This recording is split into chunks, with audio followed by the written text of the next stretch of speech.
हाँ जी। तो आज की क्लास जो है वो सन के ऊपर है एज अ प्लैनेट। जो मैंने आपको नोट्स दिए थे, उन नोट्स में जो है पहले उसमें ये बताया गया था कि देखिए, जो दुनिया में हर एक चीज है, चाहे वो एनिमेट हो चाहे इन एनिमेट हो, वस्तु हो, पुरुष हो, महिला हो, घर हो, मकान, वो सब जो है कहीं ना कहीं एस्ट्रोलॉजी या ज्योतिष या प्लैनेट से रिलेटेड है।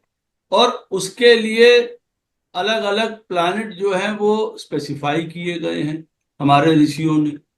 तो उसी के बारे में आप लोगों को उन्हीं नोट्स में जो है वो 9 प्लैनेट्स के बारे में भी बताया गया कि भाई सन है, मून है, मार्स है, ये वाला। आज हम लोग सन के बारे में पढ़ेंगे। अभी आगे सन की और एक डिटेल में क्लास होगी, ये एक पहली क्लास है सन के बारे में।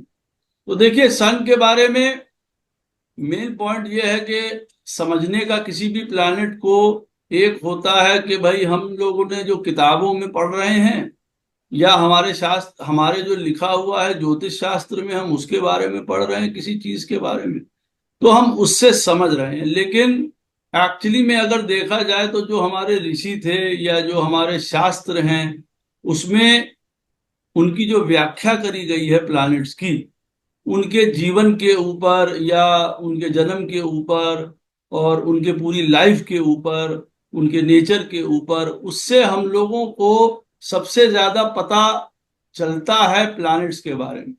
तो इसका क्या मतलब हुआ? उसका ये मतलब होता है कि भाई हमको प्लैनेट को ऑब्जर्व करना होता है, उनकी अपनी जीवनी को, कहानी को, हर एक चीज को, ताकि हमको वहीं से उनके बारे में समझने का मौका मिले।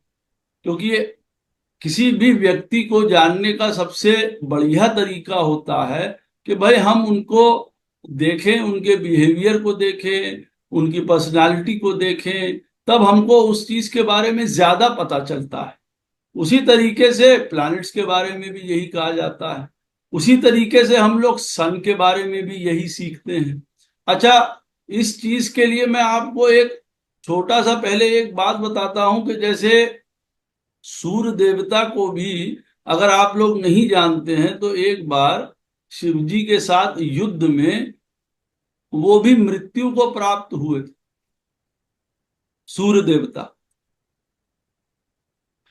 कहानी या कथा कुछ छोटी सी ऐसी थी कि माली और सुमाली जो हैं वो दो राक्षस थे, और ये जो है वो रावण के कुल के थे, मैटरनल साइड के। अब इन लोग जो हैं वो सूर्य देवता की सत्ता नहीं मानते थे, या आप यूं कह लीजिए भाई राक्षस थे तो अपोज करते थे देवताओं का। इसकी कथा का जो है वो विवरण आपको ब्रह्मवत पुराण में मिलेगा, ब्रह्मवत पुराण में, गणेश खंड में। तो ये लोग नहीं मानते थे। तो खैर, उन लोगों के बीच में युद्ध होता है, और उसके बाद वो जो है सूर्य देवता उन लोगों को अपनी सत्ता नहीं बनाने देते हैं या उनको प्रताड़ित करते हैं। सूर्य देवता तो वो शिव जी के शरण में चले जाते हैं। शिव जी की आराधना करने पे जो है वो फिर से बलवान होकर लौटते हैं और फिर युद्ध करते हैं सूर्य देवता से। और आखिरी में जब सूर्य देवता उनके वध के लिए आगे बढ़ते हैं, तो शिव जी क्योंकि वरदान दिए हुए होते हैं, इसीलिए आके वो जो है त्रिशूल से प्रहार करते हैं, और जहां पे सूर्य देवता के प्राण पखेरु जो है वो उड़ जाते हैं। वो अलग बात है कि बाद में उनके पिता कश्यप ऋषि, तो वो आके बाद में जो है वो जीवित करवाते हैं वजह। क्योंकि यूनिवर्स या ये जो ब्रह्मांड चल रहा है या ये सृष्टि चल रही है, उसका संचालन सूर्य देवता की बिना हो नहीं सकता। सब अंधकारमय हो जाता है, हर जगह अंधेरा व्याप्त हो जाता है। तो जब सब ऋषिगण आके समझाते हैं और जब शिव शांत होते हैं, तो खैर वरदान देते हैं, और सूर्य देवता वापस जो है उनको जीवन प्राप्त होता है। लेकिन तब तक इस ड्यूरेशन में कश्यप ऋषि जो हैं वो शिव जी को श्राप दे चुके होते हैं कि जिस प्रकार से आपने हमारे पुत्र को त्रिशूल से मारा है, उसी प्रकार से आप अपने एक पुत्र को भी त्रिशूल से मारेंगे। जो कि हम लोगों को बाद में सबको पता है कि गणेश जी का सर जो है वो महादेव उतार देते हैं बाद में, क्योंकि ये उसी श्राप की पुष्टि थी। ये पॉइंट में। लेकिन ये मैंने आपको बताया क्यों, ये मैंने इसलिए बताई आपको क्योंकि उसके बाद जब सूर्य देवता को वो त्रिशूल से मारते हैं तो उनके 3 खंड हो जाते हैं। पहला खंड जो है उनके जाके गिरता है कोणार्क में, जो हम सब लोग जानते हैं कि वो उड़ीसा में है। दूसरा खंड जो है उनका जो है वो गिरता है देवार्क में। देवार्क, DEVARK,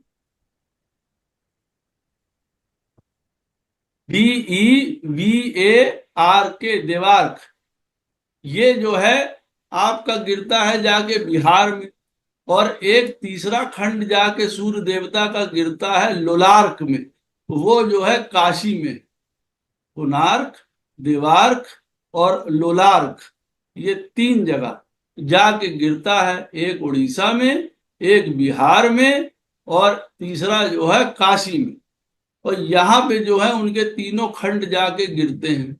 बताने की बात यह है कि देखिए, सूर्य देवता अगर किसी की पत्रिका में प्रताड़ित हैं या वीक हैं या कमजोर हैं, तो अगर उनकी वही स्थिति होती है कि जहां पे एक तरीके से मरणासन हो गए थे शिव, जो सूर्य देवता, उसी प्रकार से कभी किसी की पत्रिका में आप देखेंगे कि भाई सूर्य जो है वो बहुत ज्यादा डाउन है, तो उस समय तरह तरह के रेमेडी या उपाय बताए जाते हैं जो कि कारगर भी होते हैं। हम हर आदमी को सीधे एक कोई 1000 mg का जो है वो इंजेक्शन नहीं लगा सकते हैं। भाई किसी को 5 mg का लगाना होता है, किसी को 2 mg का।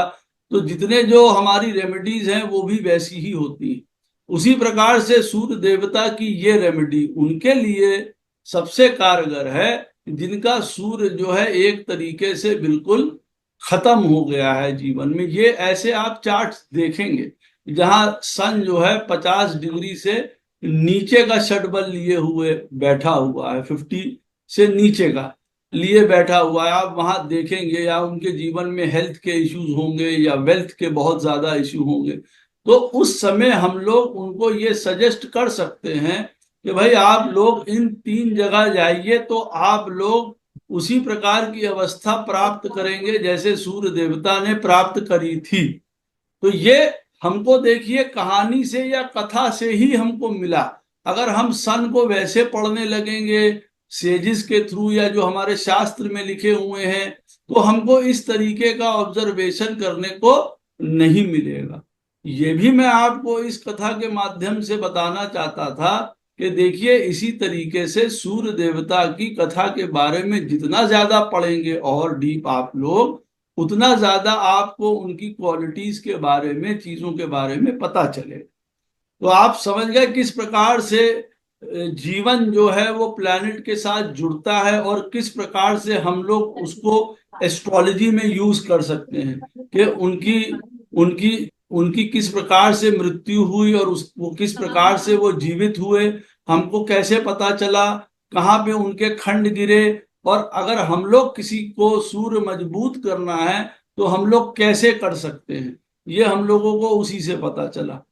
अब सूर्य के बारे में देखिए एक बात और भी बता दूं, या किसी भी प्लैनेट के बारे में, कि इस समय जो सूर्य देवता चल रहे हैं इस युग में, उस युग के सूर्य का नाम है विवस्वान। विवस्वान सूर्य नाम है। वैसे मैं इस वाले जो मैं सूर्य देवता के बारे में बता रहा हूं आपको, उसकी मैं एक अलग से पीडीएफ फाइल भी आपको पूरी डिटेल में दूंगा कल तक। वैसे आप लोग नोट करते रहिए, अपने उसके लिए जरूर करिए। कई चीजें ऐसी होती हैं जो बीच में नहीं होती हैं फाइल्स में, लेकिन कहने का मतलब है कि मैं फाइल में भी आपको इसका पूरा दूंगा ताकि आपके पास रिटर्न भी रहे, और आपका जो ये इंटरेक्शन है वही वो तो जरूरी ही है। तो विवस्वान सूर्य जो है इस समय जो हम लोगों के युग में चल रहे हैं वो विवस्वान सूर्य हैं। हजारों ब्रह्मांड हैं और हजारों सूर्य हैं। देखिए, भागवत में एक जगह ये निकल के आता है कि जब जय विजय जो हैं गोपाल कृष्ण के जाके उनके द्वारपाल पूछते हैं कि प्रभु, ब्रह्मा आए हैं आपसे मिलने, तो कृष्ण बैठे हुए गद्दी पे कहते हैं कौन से वाले ब्रह्मा आए हैं। तो उस तरीके से वो ये बताने की कोशिश कर रहे हैं कि हजारों ब्रह्मांड चल रहे हैं, उसमें हजारों ब्रह्मा हैं। तो वो कहते हैं कौन से वाले ब्रह्मा आए हैं, नाम बताओ उनका। उसी प्रकार से हर युग में, हर ब्रह्मांड में एक सूर्य देवता चल रहे हैं। तो इस समय जो चल रहे हैं उनका नाम है विवस्वान। अब विवस्वान सूर्य का बताने का अर्थ क्या है कि अच्छा, अगर हम विवस्वान सूर्य की आराधना करते हैं तो क्या हम लोगों को ज्यादा फल मिलेगा? हाँ, बिल्कुल ज्यादा फल मिलेगा। अगर हम शैलेंद्र जी को, ऋचा जी को, राजेश जी को अपने नाम से बुलाते हैं तो हमको ज्यादा फल मिलता है उस चीज का, है ना। तो उसी तरीके से अगर हम उनको उनके नाम से जो पूजन किया जाना चाहिए विवस्वान सूर्य का, उस हिसाब से अगर हम उनकी आराधना करते हैं तो हमको ज्यादा फल उस समय मिलता है। तो ये नाम उनका इस मनवंतर में चल रहा है। सूर्य देवता की जो आंखें हैं वो शहद के जैसी है, बताया गया। ना बहुत ज्यादा काली हैं, ना बहुत ज्यादा, आप ये समझ लीजिए, ग्रे हैं, ना कोई कैट्स आई हैं, ना ब्लू आई हैं। जी हाँ, सर, ना ब्लू आइड और है। तो उनकी जो शहद का रंग होता है, उनकी आंखें वैसी हैं। उनकी जो बॉडी है वो स्क्वायर शेप्ड है। ना वो बहुत ज्यादा लंबे हैं, मध्यम कद के हैं वो। एवरेज उनकी हाइट है मीडियम, स्क्वायर शेप्ड है। एक तरीके से आप कह सकते हैं कि बिल्कुल वेल स्ट्रक्चर्ड बॉडी है। मैं एक ऐसे पर्सनालिटी को जानता हूं जो आप लोग गूगल करेंगे बाद में, टॉम क्रूज को। जो सन उनका फर्स्ट हाउस में बैठा हुआ है, टॉम क्रूज साहब का। वो हॉलीवुड के एक्टर हैं। आप उनको अगर देखेंगे and if you will see him in his young age, तो वो एग्जैक्ट सन की तरीके से आपको एक उनकी पर्सनालिटी नजर आएगी। और आप लोगों को उसको क्लोजली देखना चाहिए। उनका पूरा बॉडी का स्ट्रक्चर कैसा है, उनका फेस कैसा है। वो एक चेहरे पे ओज रहता है, एक तेज रहता है चेहरे पे। एक उनका जो ग्लांस है वो अपवर्ड है, वो ऊंचा देखते हैं सूर्य देवता। उनके शास्त्र में लिखा गया है कि चरणों के बारे में इतना ज्यादा कोई श्रेष्ठ बात नहीं लिखी गई है।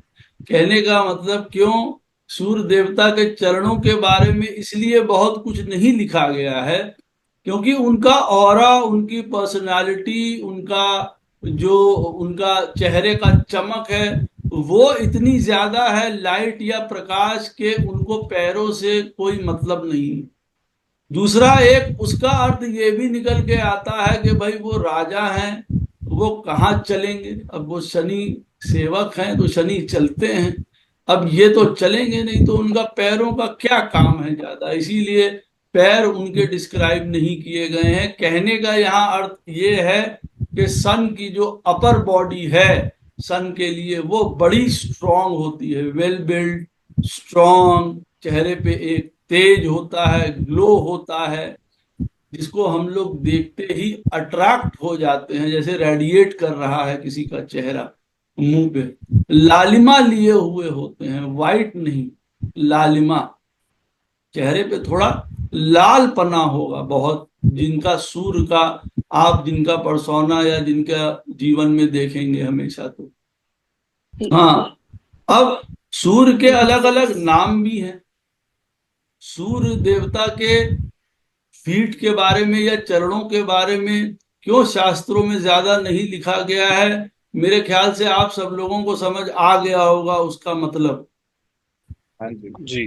हाँ, जी सूर्य सर। देवता अलग अलग नामों से जाने जाते हैं। अलग अलग नाम हमारे चार्ट में, एस्ट्रोलॉजी में बहुत महत्व रखते हैं। अब आसमान के वो राजा कहे जाते हैं। अब कई बार एस्ट्रोलॉजी में लोग पूछते हैं कि मैं आसमान में कब छा जाऊंगा, मुझे दुनिया में सब लोग कैसे देखेंगे, मैं हीरो कब बनूंगा। जीवन में हम लोगों से, एस्ट्रोलॉजर्स से कई बार ये ऐसा पूछते हैं लोग। तो जो एक्चुअली में जो हीरो की पदवी दी गई है वो सन को दी गई। आसमान के राजा की पदवी जो है वो सन को दी गई है। कोई कहता है ना कि मैं आसमान सितारे कब तोड़ लाऊंगा, तो अब उनके चार्ट में सन देखिए कैसा है, तो फिर उनको बताइए कि आसमान से तारे तोड़ के ला पाएंगे या नहीं ला पाएंगे। That is another point.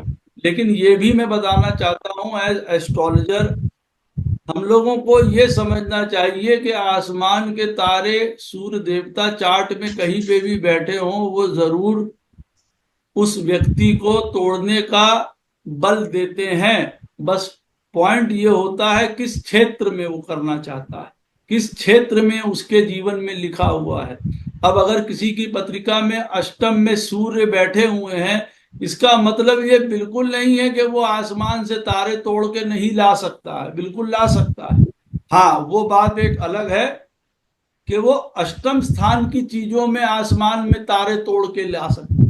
बस इतना सा फर्क होता है। समझे आप लोग? जी गुरुजी समझ गया। मेरे हाँ मन में हाँ यही जी। क्वेश्चन था, मेरा ही हाँ अष्टम में ही सूर्य है। हाँ, बिल्कुल बिल्कुल, इसीलिए मैंने, देखिए, किसी भी प्लैनेट के लिए मैं एक बात ये बता दूं, प्रारब्ध से कुछ चीजें अगर लिखी हुई हैं, होनी लिखी हुई है, तो वो एक अलग बात है। चाचा मामा ताऊ कब जाएंगे, कब उनका स्वर्गवास हो जाएगा, उसमें देखिए हम लोग कुछ नहीं कर सकते हैं, जो प्रारब्ध लिखा है। लेकिन जैसे प्रभु ने कहा है हजारों बार शास्त्रों में कि व्यक्ति अपने कर्मों के द्वारा अपना भाग्य बदल सकता है, तो हम लोग एज एस्ट्रोलॉजर लोगों को बेस्ट करने के लिए उस प्लैनेट के अकॉर्डिंग प्रेरित कर सकते हैं सदैव, ये याद रखिए। तो इसीलिए जो आसमान वाली बात है या हीरो वाली बात है, वो सबके लिए लागू होती है। सेक्टर, क्षेत्र, उनका स्वभाव उसी हिसाब से बदल जाना चाहिए या उसी हिसाब से हो जाना चाहिए, तो वो उस क्षेत्र में आगे बढ़ जाएंगे। तो ये जो हमारे जीवन में फेमस बनना या ऊंचा बनना है, वो इस सूर्य के अलावा कोई नहीं दे सकता है। परमानेंट फेम वो आदमी ही जीवन में पा पाएगा जिनकी पत्रिका में सूर्य जो है वो बलवान है। वो किसी भी चीज में फेम हो, आपका पुलिस में, डॉक्टरी में, इंजीनियरिंग में, जिस क्षेत्र का भी फेम की बात हो रही है, परमानेंट फेम।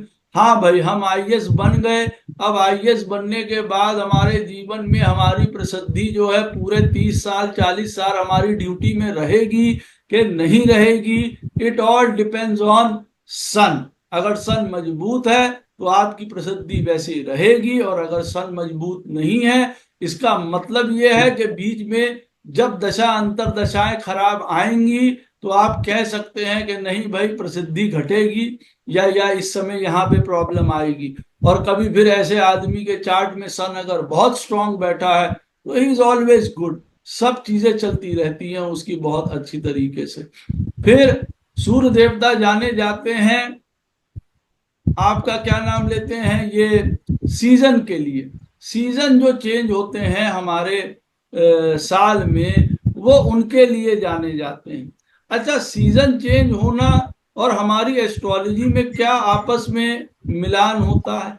देखिए, सीजन चेंज होने का मतलब ये होता है हम different type of weather experience करते हैं अपने जीवन में। आज सर्दी है, गर्मी है, किसी को ठंडक ज्यादा लगती, किसी को ज्यादा लगता है। उसी तरीके से अगर देखा जाए, हर राशि में बैठा हुआ सूर्य जो है एक अलग सीजन का एक्सपीरियंस देता है। अगर सूर्य किसी की पत्रिका में मेष राशि में बैठा हुआ है, तो हो सकता है उस महाराज को सदैव जेठ जैसा एक्सपीरियंस मिलता रहे, सदैव वो तप ही रहे हैं, पता चला। तो वो सीजन का ये मतलब होता है। तो वो हम लोग जब राशियों के बारे में पढ़ेंगे, तब हम लोग को पता चलेगा कि भाई सन का ये आज पर्सनालिटी है, ये इस राशि में बैठे हुए हैं, इस राशि की ये क्वालिटी है। अब सन को जब हम राशि के साथ मैच करेंगे, तो हमें पता चल जाएगा कि हाँ चलो, इस राशि में सन बैठे हुए हैं तो इनका स्वभाव ऐसा होगा। और दूसरी बात, ये इन चीजों में हीरो या आसमान पे बढ़ सकते हैं।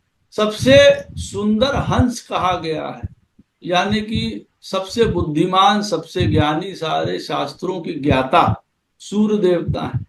ये बात को याद रखिएगा। हर एक विद्या सूर्य के पास है। ऐसी कोई विद्या नहीं है जो सूर्य देवता के पास नहीं है। उनके पास पॉलिटिकल साइंस भी है, उनके पास बैंक भी है, उनके पास मिलिट्री भी है, उनके पास मेडिसिन भी है। उनको उनके पास हर प्रकार का ज्ञान विद्या उनको कहा जाता है। इसीलिए उनको हंस की उपाधि दी गई है। जो हंस हम लोग जो हैं विष्णु जी के अवतार को भी एक जानते हैं, तो उनको उसकी उपाधि मिली हुई है। तो he knows about all the subjects in life. हमारे जीवन में वो तपन के नाम से भी जाने जाते हैं। तपन का मतलब होता है तपने वाला। अब सूर्य जो, तो हम लोग बात कर रहे थे उनके एक नाम के तपन की। तो एक नाम तपन का मतलब ये भी होता है, देखिए कि भाई सूर्य देवता जो है वो सदैव तपते रहते हैं, ये उनके नेचर में है। ही इज ऑलवेज, आप यूं कह लीजिए कि उनके अंदर ऊष्मा या ऊर्जा इतनी ज्यादा है कि एक नाम उनका तपन भी है। इसीलिए जिस घर में बैठे होते हैं हमारे चार्ट में, उस घर में देखिए तपन हमको अवश्य उस चीज के घर से रिलेटेड अवश्य महसूस होती है। चाहे वो नाइन्थ में बैठे हों या फर्स्ट में बैठे हों या सेकंड में बैठे हों, हमको वहां पे उनकी ऊष्मा बहुत ज्यादा महसूस होती ही होती है, या वहां के लोगों को महसूस होती है। सेकंड हाउस में सन बैठे हुए हैं, और अगर हम लोग तपन की बात करें उनके नाम की, तो हो सकता है घर वालों को तपाएं वो खूब ज्यादा, उनके घर वाले उनसे तपते रहें कि लो भैया ये घर पे हैं, तो सभी के ऊपर अपना एक हुक्म जो है, एक अथॉरिटी, एक ऐसे करके जमाते रहते हैं। एक उनका नाम जो है वो है पूषा, सूर्य देवता का। ये 12 नामों में से एक नाम उनका पूषा है। अभी मैं आपको वो भी 12 नाम बता रहा हूँ और उनकी जो है टाइमिंग्स भी बता रहा हूँ। पूषा जो है उनका नाम रिप्रेजेंट करता है न्यूट्रिशन को, पोषित करने को। पूषा नाम जो है वो पोषित से आया है। अब सूर्य देवता जो है उनके पास पोषण देने का पूरा पूरा बल और ताकत है। तो हम लोग ये भी जानते हैं कि वो सूर्य देवता गिवर ऑफ लाइट हैं। सारे प्लैनेट्स को वो जो है लाइट प्रदान करते हैं, ऊर्जा प्रदान करते हैं। सूर्य देवता जितने बली होंगे उतना ज्यादा दूसरे प्लैनेट्स फंक्शन अच्छा करेंगे। और जिनके चार्ट में राजयोगकारी हैं, जिनके चार्ट में इंपॉर्टेंट प्लैनेट सन बन के बैठे हुए हैं, आत्मा कारक, लगन में, लगन के lord, fifth, ninth, 10th house, इन सारी चीजों से रिलेटेड हैं, उन चीजों के लिए सूर्य देवता उनके लिए पैरामाउंट हो जाते हैं जीवन में। तो एक तरीके से देखा जाए तो जो वो लाइट के भी जैसे गिवर हैं, हर प्लैनेट को वही ऊर्जा देते हैं। तो अगर सूर्य देवता कमजोर हैं तो सारे प्लैनेट जो हैं वो काम करना उस एनर्जी या उस गति से काम वो नहीं कर पाते हैं। कई बार व्यक्ति को ये महसूस होता है कि भाई मंगल की दशा हमारी चल रही है, लेकिन मंगल अकॉर्डिंग टू द चार्ट जिस प्रकार से फल देना चाहिए वो दे नहीं रहा है। उसकी वजह ये भी एक हो सकती है कि सूर्य देवता और मंगल के बीच में जो है अच्छा समन्वय नहीं है, और सूर्य देवता वीक है बहुत ज्यादा। तो उस प्रकार का ऊर्जा ही नहीं मिल पा रही है, तो वो देगा कहाँ से आगे जाके। तो we have to actually then start from the beginning. We have to first जो है रेमेडी द सन, उसके बाद हम दूसरी चीज की रेमेडी करते हैं। क्योंकि हम पहले रेमेडी करने पहुंच गए सीधे सीधे मंगल की या चंद्रमा की या जिसकी भी, और हमने सन को नहीं देखा, वहां गड़बड़ हो जाएगी। पोषण सबसे ज्यादा इंपॉर्टेंट सन देखिए करता है। काल पुरुष की कुंडली में 5th हाउस का लॉर्ड होता है सन। जो हम लोग सिंबॉलिक कुंडली लेते हैं श्री विष्णु की, मेष राशि से स्टार्ट होकर जो मीन पे खत्म होती है, उसमें 5th हाउस में कौन सा राशि पड़ती है? लियो। अब लियो साइन से अगर आप 10 हाउस आगे गिनेंगे तो कौन सा घर आता है? Second house. सेकंड हाउस आता है पंचम से दशम काउंट करने पे सेकंड हाउस आता है। तो सूर्य देवता पोषण के अधिकारी हुए कि नहीं हुए? सबसे ज्यादा सेकंड हाउस काहे का होता है? खाने पीने का, हमारा जीवन में हमारे रिसोर्सेज का, हमारे कुल का, हमारे कुल की वृद्धि का। तो इसका मतलब क्या, sun is very important for child birth also. Yes, he is.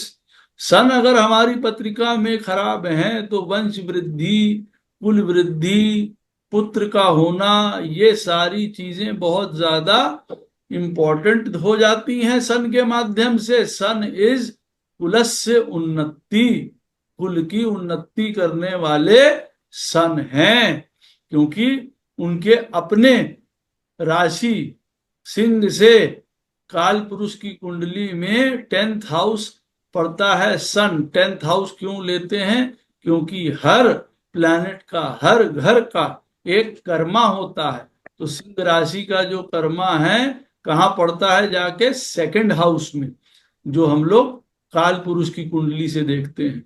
तो now sun is responsible for light, and now sun is responsible for nutrition. Sun is also responsible for child birth. अगर हम जब chart match करेंगे आगे जीवन में शादियों के लिए, तब उसमें हम लोग सूर्य को मैच किस लिए करते हैं?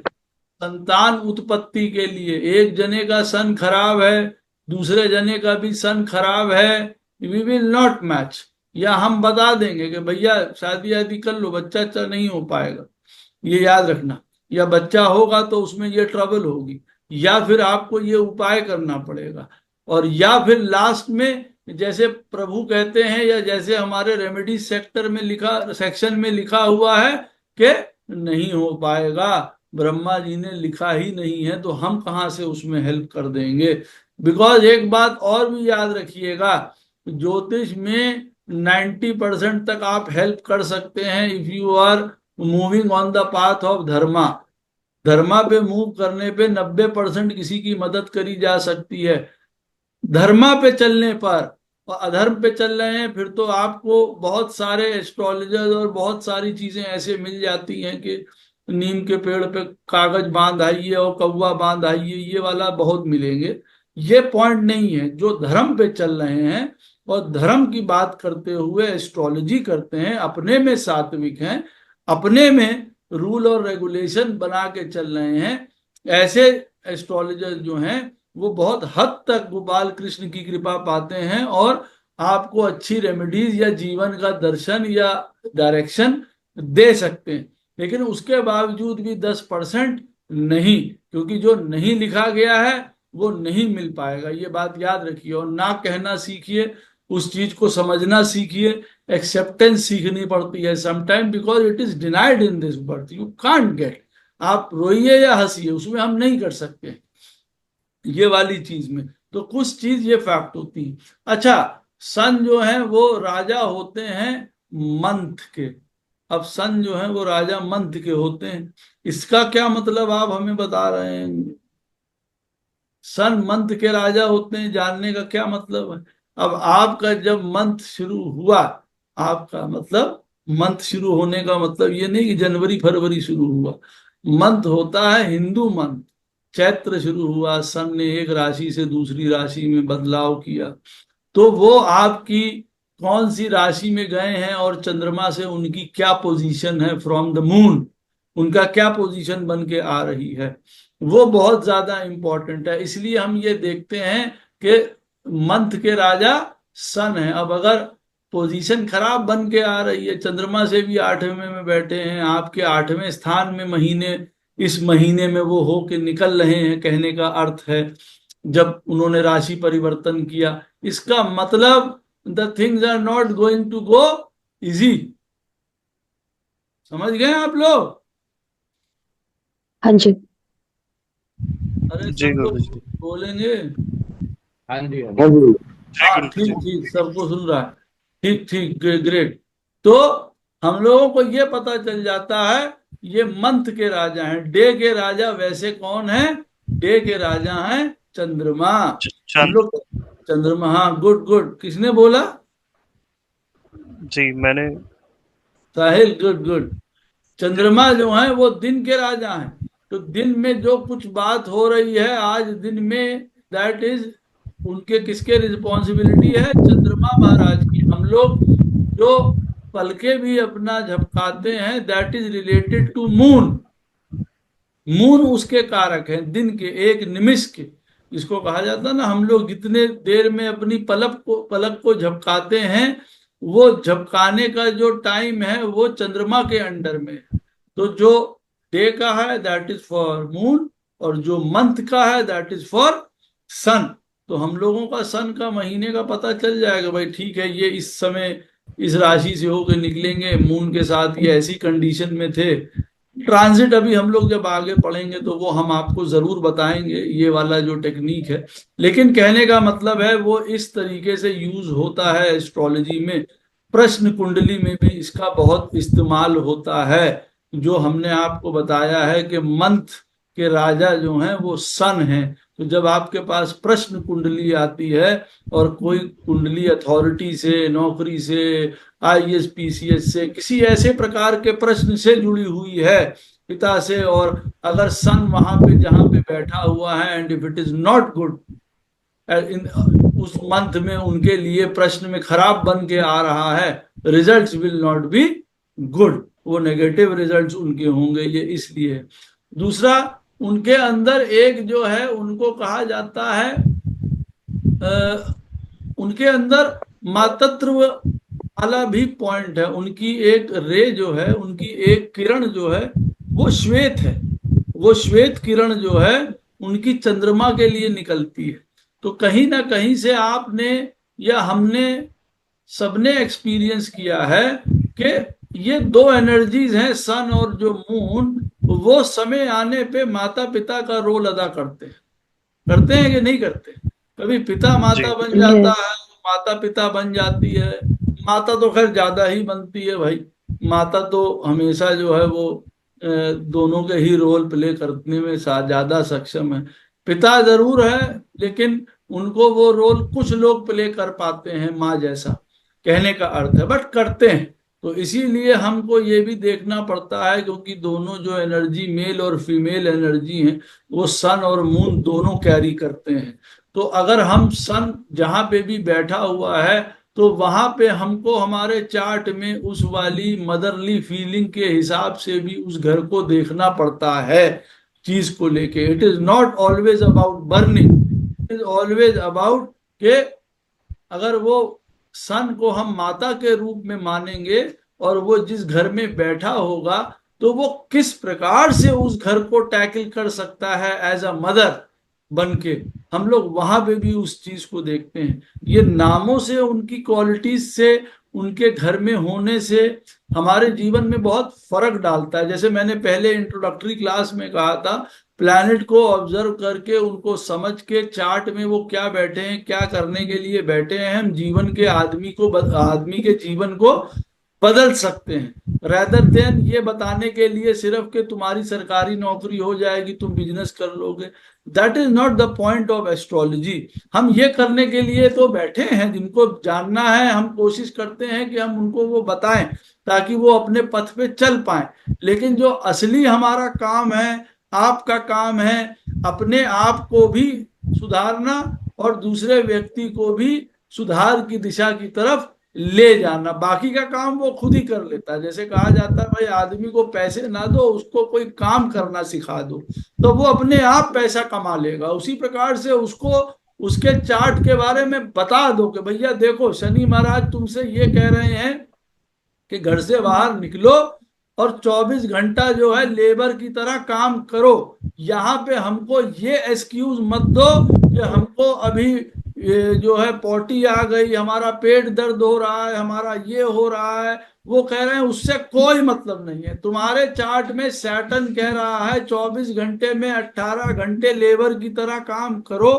Go and ask that labour जो 500-600 रुपए शाम को लेके अपने घर जाता है अपने बच्चों को खिलाने, उसको कोई मतलब नहीं होता है अपने जीवन में कि कौन सी सरकार बन गई, कौन सा अर्थक्वेक आ गया, उसे अपना काम करना है। तो तुम्हारे जीवन में इस तरीके से तुमको लाइफ में अपने कर्म को इस प्रकार से तुमको अपना प्रारूप बनाना पड़ेगा।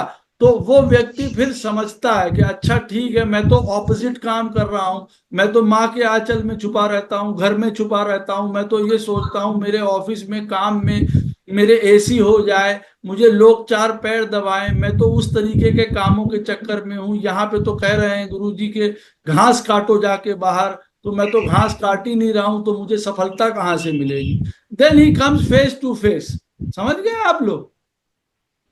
जी समझ हाँ, गया। तब वो फेस टू जी फेस समझ। आता है।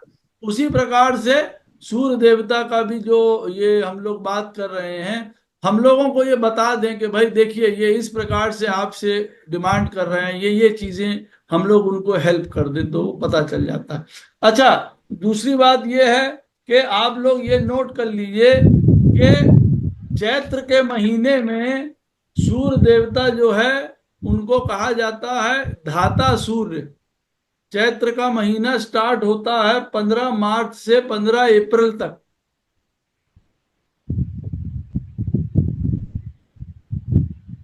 धाता सूर्य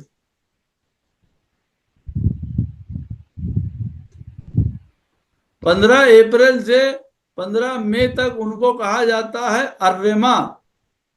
ARYMA, अर्यमा।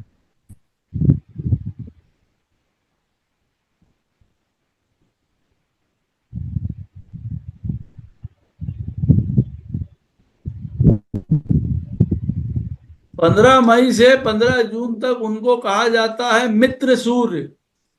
मित्र।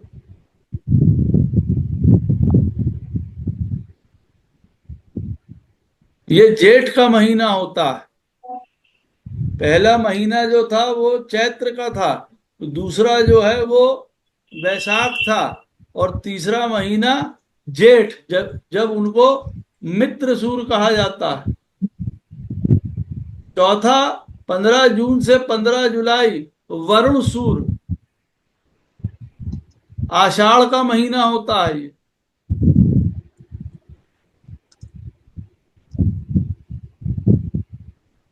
15 जुलाई से 15 अगस्त इंद्र सूर्य होते हैं, सावन का महीना होता है।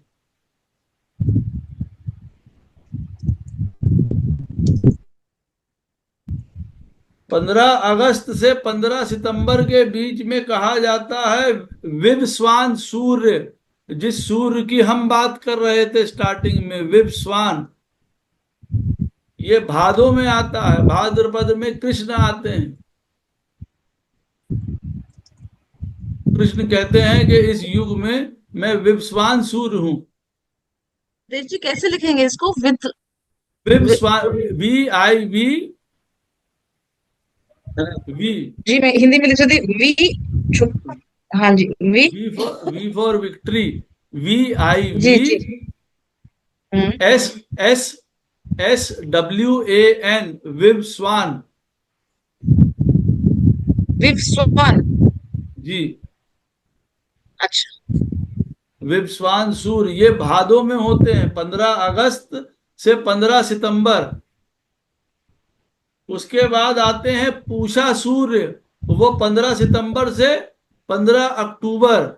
15 सितंबर से 15 अक्टूबर के बीच में मिलेंगे पूषा सूर्य। ये महीना होता है अश्विन का, अश्विन माह।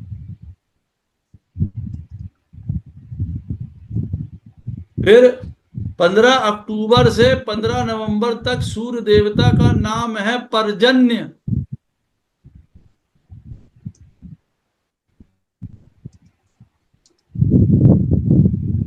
पर्जन्य,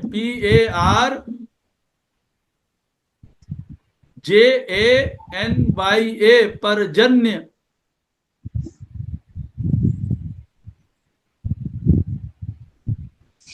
ये ये कार्तिक का महीना होता है, जब सूर्य देवता जो हैं अपनी नीच राशि में चल रहे होते हैं, तब ये वो वाला मंथ है कार्तिक का।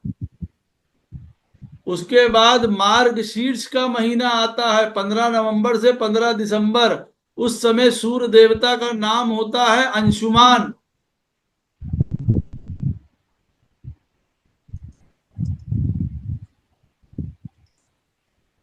फिर 15 दिसंबर से 15 जनवरी, उस समय सूर्य देवता का नाम होता है भग। BHAG, भग। ये महीना होता है पौष का, सर्दियों का। फिर माघ का महीना आता है 15 जनवरी से 15 फरवरी। उस महीने में सूर्य देवता का नाम है त्वष्टा। त्वष्टा, TWASHA,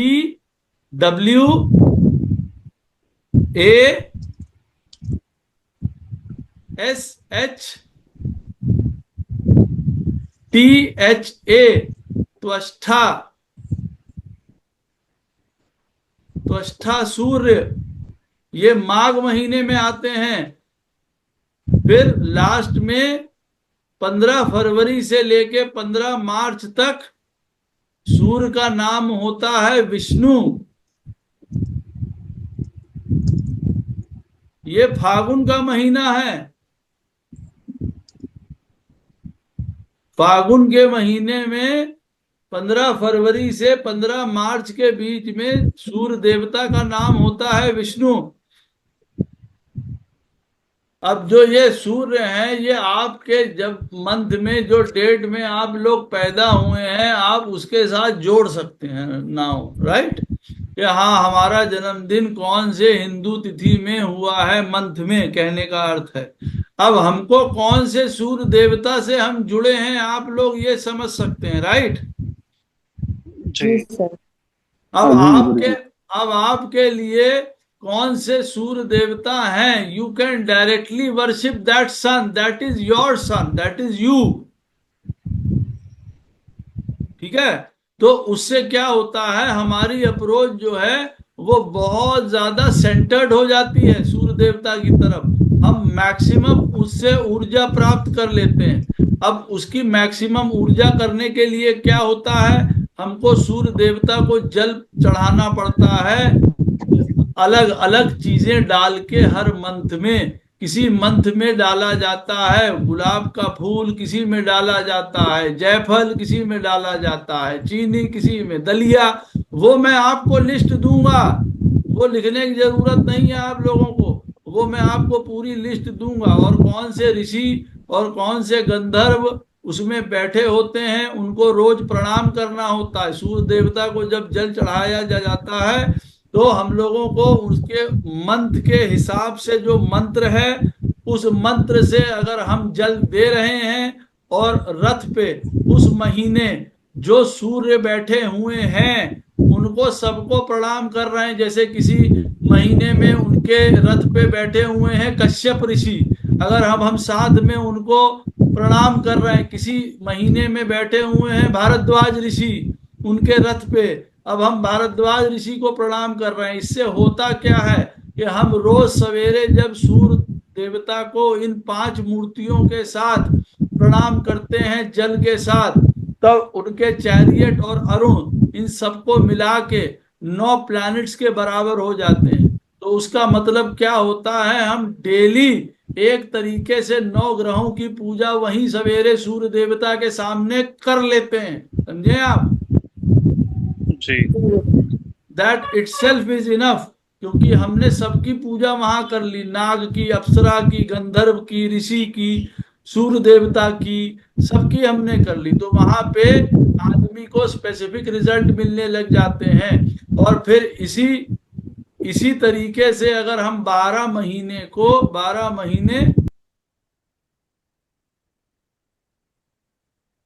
तो फिर इसी तरीके से हम 12 महीने में अलग अलग सूर्य देवता, जिस महीने में अलग अलग नामों से जाने जाते हैं, अलग अलग मंत्र से, और अलग अलग उनको जो अर्घ देना होता है जल में डाल के, हम वो काम करते हैं। इसको कहते हैं द्वादश आदित्य की पूजा।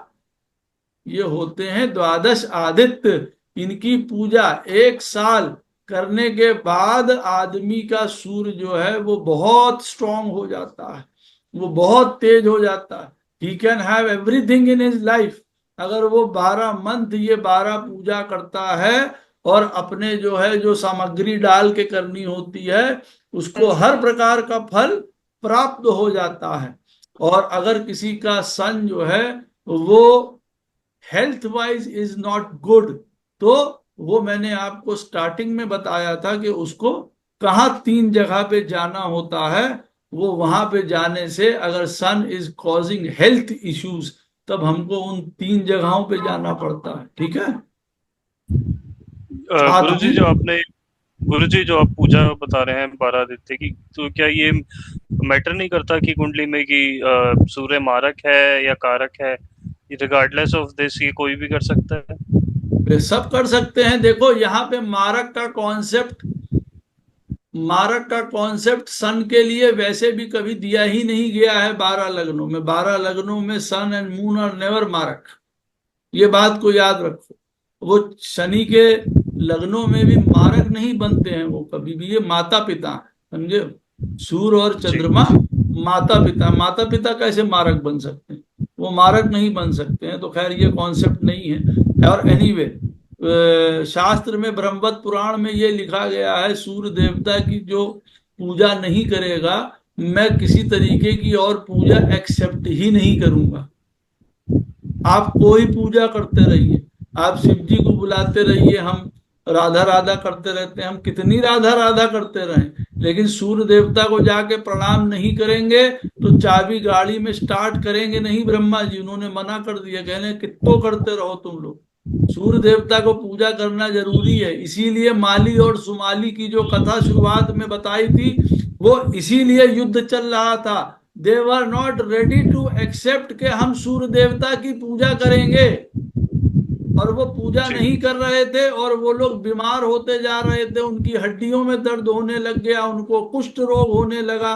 तब वो भागे भागे शिव जी के पास गए कि देखिए हमारा क्या हाल हुआ है। उसके बाद फिर शिव जी ने जब आके उनको बचाया, बाद में ब्रह्मा जी ने माली और सुमाली को दोनों को बताया कि देखो ज्यादा कथा ना बाचो, सूर्य देवता की जो है पूजा करो, करनी जरूरी है, सबको करनी पड़ती है। दिस इज द सोर्स, यहां से सब चीजें शुरू हो रही हैं। तो हमें इररिस्पेक्टिव ऑफ कि वो हमारे लगन में क्या कर रहे हैं, अगर वो हमारे लगन में 8th हाउस के लॉर्ड के स्वामी हैं, अगर उनको पूजा करोगे, अगर एस्ट्रोलॉजिकल भाषा में ही बात कर लोगे, तो 8वें स्थान को अपने मजबूत करते चले जाओगे, तो इट इज गुड। 100 साल के जीने लगोगे, बहुत बढ़िया। 100 साल तक जियो, प्रभु का नाम लेते रहो, 10 लोगों को आनंदित करो, खुद भी आनंदित हो। जी गुरुजी। अपनी आयु बढ़ा लोगे, वृद्धि करोगे, गूढ़ता में गहनता में, हर तरीके की परेशानियों को फेस करने की ताकत मिलेगी। तुम्हारे 8th हाउस के लॉर्ड हैं, 7th हाउस के लॉर्ड हैं, बाहर की दुनिया को, समाज को, अपनी मैरिज को अच्छी तरीके से हैंडल कर पाओगे। वो ये थोड़ी कह रहे हैं कि 7वें स्थान के स्वामी हैं, सूर्य देवता की हमने पूजा करी और घर से हमारा लाइफ पार्टनर भाग गया, ऐसा थोड़ी होता है। सूर्य देवता की हमने पूजा करी तो इसका मतलब यह है कि हमारे अंदर सेंस प्रिवेल हुआ, how we have to deal with the other partner, हमको उसको रिस्पेक्ट देनी है। 7th हाउस का जब लॉर्ड होता है सन, तो आदमी के जीवन में कंपैरिजन, ईगो, ये सारी बातें जीवन में आने लगती हैं। तो उसको ये समझना पड़ता है, क्योंकि वो राजा है ना, तो वो तो ये सोचता है कि मैं जहां पे भी बैठूं, जो मेरा घर है, मैं जहां पे भी जाके बैठूं, लोग मेरा आदर सत्कार मान सम्मान करें। अब वो ये नहीं देखते कि कौन सा लगन है, कौन सी राशि है, यहाँ मिलेगा कि नहीं मिलेगा। यही आपाधापी है। यही व्यक्ति को समझना होता है कि भैया तुम्हारी पत्रिका में सूर्य ऐसी जगह पे बैठे हैं, रिस्पेक्ट तब मिलेगी जब दूसरों को रिस्पेक्ट करोगे। या किसी के चार्ट में नेचुरल बैठे हैं, अच्छे बैठे हैं, तो वो आपको दिला ही रहे हैं नेचुरल रिस्पेक्ट। तो यहाँ पे जो ये वाली पूजा है, this is the higher form of sun. यहाँ पे सन आपको बहुत अलग चीज प्रदान कर रहे हैं, समझ रहे हैं आप। यहाँ पे आपकी 12 राशियां एक्टिवेट हो रही हैं। यहाँ पे सन आपका जो है 12 फॉर्म्स में एक्टिवेट हो रहे हैं। सन हर एक फॉर्म में अलग अलग रूप में जाने जाते हैं। अब जो ये धाता सूर्य हैं, चैत्र की बात है, उस समय सूर्य मेष राशि में चल रहे हैं मान लीजिए। अब उस समय मेष राशि का फल वो आपको देने लगेंगे। भाई हमारी पत्रिका में सूर्य बैठे हुए मान लीजिए नीच राशि के, किसी के नीच राशि के बैठे हुए, हमारे नीच राशि, हमको उसको अब उच्च की तरीके से बिहेव कराना है हमको। हम क्या करेंगे भाई, बट नेचुरल है, हम धाता सूर्य की आराधना करेंगे कि नहीं करेंगे, चैत्र वाले की, कि हम उसको जो है वो मेष राशि की तरह उच्च का अपने जीवन में बना पाए। तो यहाँ पे this is irrespective of your के तुम्हारा प्लैनेट सूर्य जो है वो कौन से घर का स्वामी है, इट इज नॉट दैट। ठीक है, जी ये इससे बहुत हाइयर वाला पॉइंट है इसकी पूजा के लिए या उसको एनर्जाइज करने के लिए। यहाँ पे सूर्य फिर ये देख रहे हैं कि ये व्यक्ति जो है ये कोई कार और टॉफी और पेंसिल और बिस्कुट के लिए नहीं पूजा पाठ चल रही है कि हमें इस दुनिया के बिस्कुट टॉफी मिल जाए। ये समझ रहे हैं कि नहीं, अब ये ग्रो करना चाह रहा है, अब ये आगे बढ़ना चाह रहा है। नहीं तो वो व्यक्ति खुद ही सोचो 12 महीने की पूजा कैसे करेगा, वो खुद ही नहीं करेगा, सूर्य देवता करने ही नहीं देंगे उस आदमी को। आप 100 लोगों को बताएंगे, उसमें से 2 लोग कहेंगे कि हाँ गुरुजी हम नियम से कर रहे हैं, इसका मतलब ये उनका पाथ भी वो था and they will do it. और अदर जिनको बताओगे 98 को, उनको जूड़ी आ जाएगी, किसी को बुखार आ जाएगा, किसी की चाची जी चली जाएंगी, तो वो सब छूट जाएगा। तो ये जरूरी नहीं है, बट कहने का अर्थ ये है कि ये हायर फॉर्म्स हैं। अगर जो 12 आदित्य की पूजा हर मंथ में according to the mantras with all the rishi sitting on the chariot करना सुलभ नहीं है, लेकिन जो कर लेता है वो पा जाता है। भाई तपस्या या पूजा या मंत्र कब सरल होते हैं, कभी सरल नहीं होते हैं, but if somebody wants we can always tell them, right? है कि नहीं? हाँ जी जी। जी जी हाँ, हम लोग बता सकते हैं कि भाई आप जी लोग ये कर सकते हैं। तो जैसे वो दृष्टि के कारक हैं सूर्य देवता, है ना, हमारे सेंस ऑर्गन्स में किसके कारक हैं सूर्य देवता? दृष्टि के। तो हमको पता होना चाहिए कि सूर्य देवता विजन के कारक हैं हमारे लाइफ में। अच्छा, विजन के कारक हैं, बहुत बढ़िया बात है, लेकिन कौन से विजन के कारक हैं? सूर्य देवता एक आंखों की रोशनी होती है, that is quite obvious, everybody knows कि आंखों की दृष्टि की बात हो रही है। दूसरी एक बात होती है एक और, वो काल पुरुष की कुंडली में कौन से घर में कौन से घर के स्वामी होते हैं? 5th। फिफ्थ। तो कहने का मतलब है वो कौन सी दृष्टि रखते हैं? वो रखते हैं फ्यूचर की दृष्टि। सूर्य देवता जो है फ्यूचर की दृष्टि रखने वाले हैं, वो विजनरी हैं, वो जानते हैं आगे क्या होने वाला है। इसीलिए कहा जाता है a astrologer who has got sun very strong in their chart, वो विजनरी होते हैं, वो अपने आप चीजों को आंक लेते हैं, समझ लेते हैं, उनको आगे का दिखाई पड़ जाता है व्यक्ति को। और सत्य धर्म पे चलने वाले हैं, वो सात्विक प्लैनेट, वो सत्व के सबसे पहले परोपकारी हैं सूर्य देवता। अगर सत्व प्लैनेट की बात आती है तो वो फर्स्ट हैं उसको फॉलो करने वाले सूर्य देवता। और दूसरा सात्विक प्लैनेट जो हमारी पत्रिका में मिलता है बहुत अच्छा हमको, वो कौन सा है? बृहस्पति देव। बृहस्पति देव दूसरे हैं, बृहस्पति देव गुरु फॉर्म में है और ये राजा फॉर्म में है सूर्य देवता। बट सूर्य देवता इज ऑल्सो वेरी सात्विक, आप यूं कहिए उनके पास धर्म की ताकत है।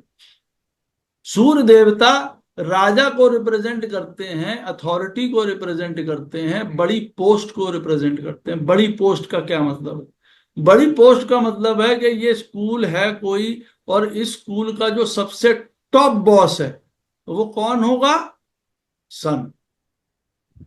तो अब हमें पता है कि अगर किसी के चार्ट में सन उस पोजीशन में बैठा है where he can rise to the top, तब हम उसको प्रॉमिस करते हैं या उसको बताते हैं कि हाँ भैया आसानी से तुम पहुंच जाओगे, या ये आप काम कर सकते हैं जिससे आप आसानी से पहुंच जाएंगे वहां पे, ये तरीका है। और या किसी के चार्ट में हमको एविडेंट होता है कि उनके चार्ट में ऊंची पोजीशन प्रभु ने नहीं लिखी है, राइट? तो जो टॉप पोजीशंस की बात आएगी ना कि हम जो करते हैं तो वो सूर्य देवता। किसी भी चीज का सेंटर, किसी भी चीज का सेंटर पॉइंट है दैट इज सन। हम लोगों को ये पता है, हमारे घर के ब्रह्म स्थान को हम लोग को ये पता है वास्तु में कि सूर्य देवता जो है वो पूरब में रिसाइड करते हैं, सबको यही पता है ना? हाँ, एंड दैट इज करेक्ट। सूर्य देवता पूरब में ही रिसाइड करते हैं, ईस्ट के राजा हैं वो, सत्य के, वहीं पे इंद्र रहते हैं, वहीं धर्म रहते हैं, वहीं पे बृहस्पति रहते हैं, सब वहीं पे है। नॉलेज ज्ञान भी पूरब में रहता है, लेकिन सेंटर पॉइंट किसी भी चीज का, कोई एक कमरा है 20 बाई 20, उसका जो सेंटर पॉइंट होगा दैट विल बी सन। ठीक है, तो ये बात याद रखिए, क्योंकि ये बात यहां से शुरू होती है कि जो मारीच थे वो ब्रह्मा जी के मानस पुत्र थे, मारीच। और मारीच के पुत्र कौन थे? कश्यप महाराज। और कश्यप के पुत्र कौन थे? सूर्य देवता।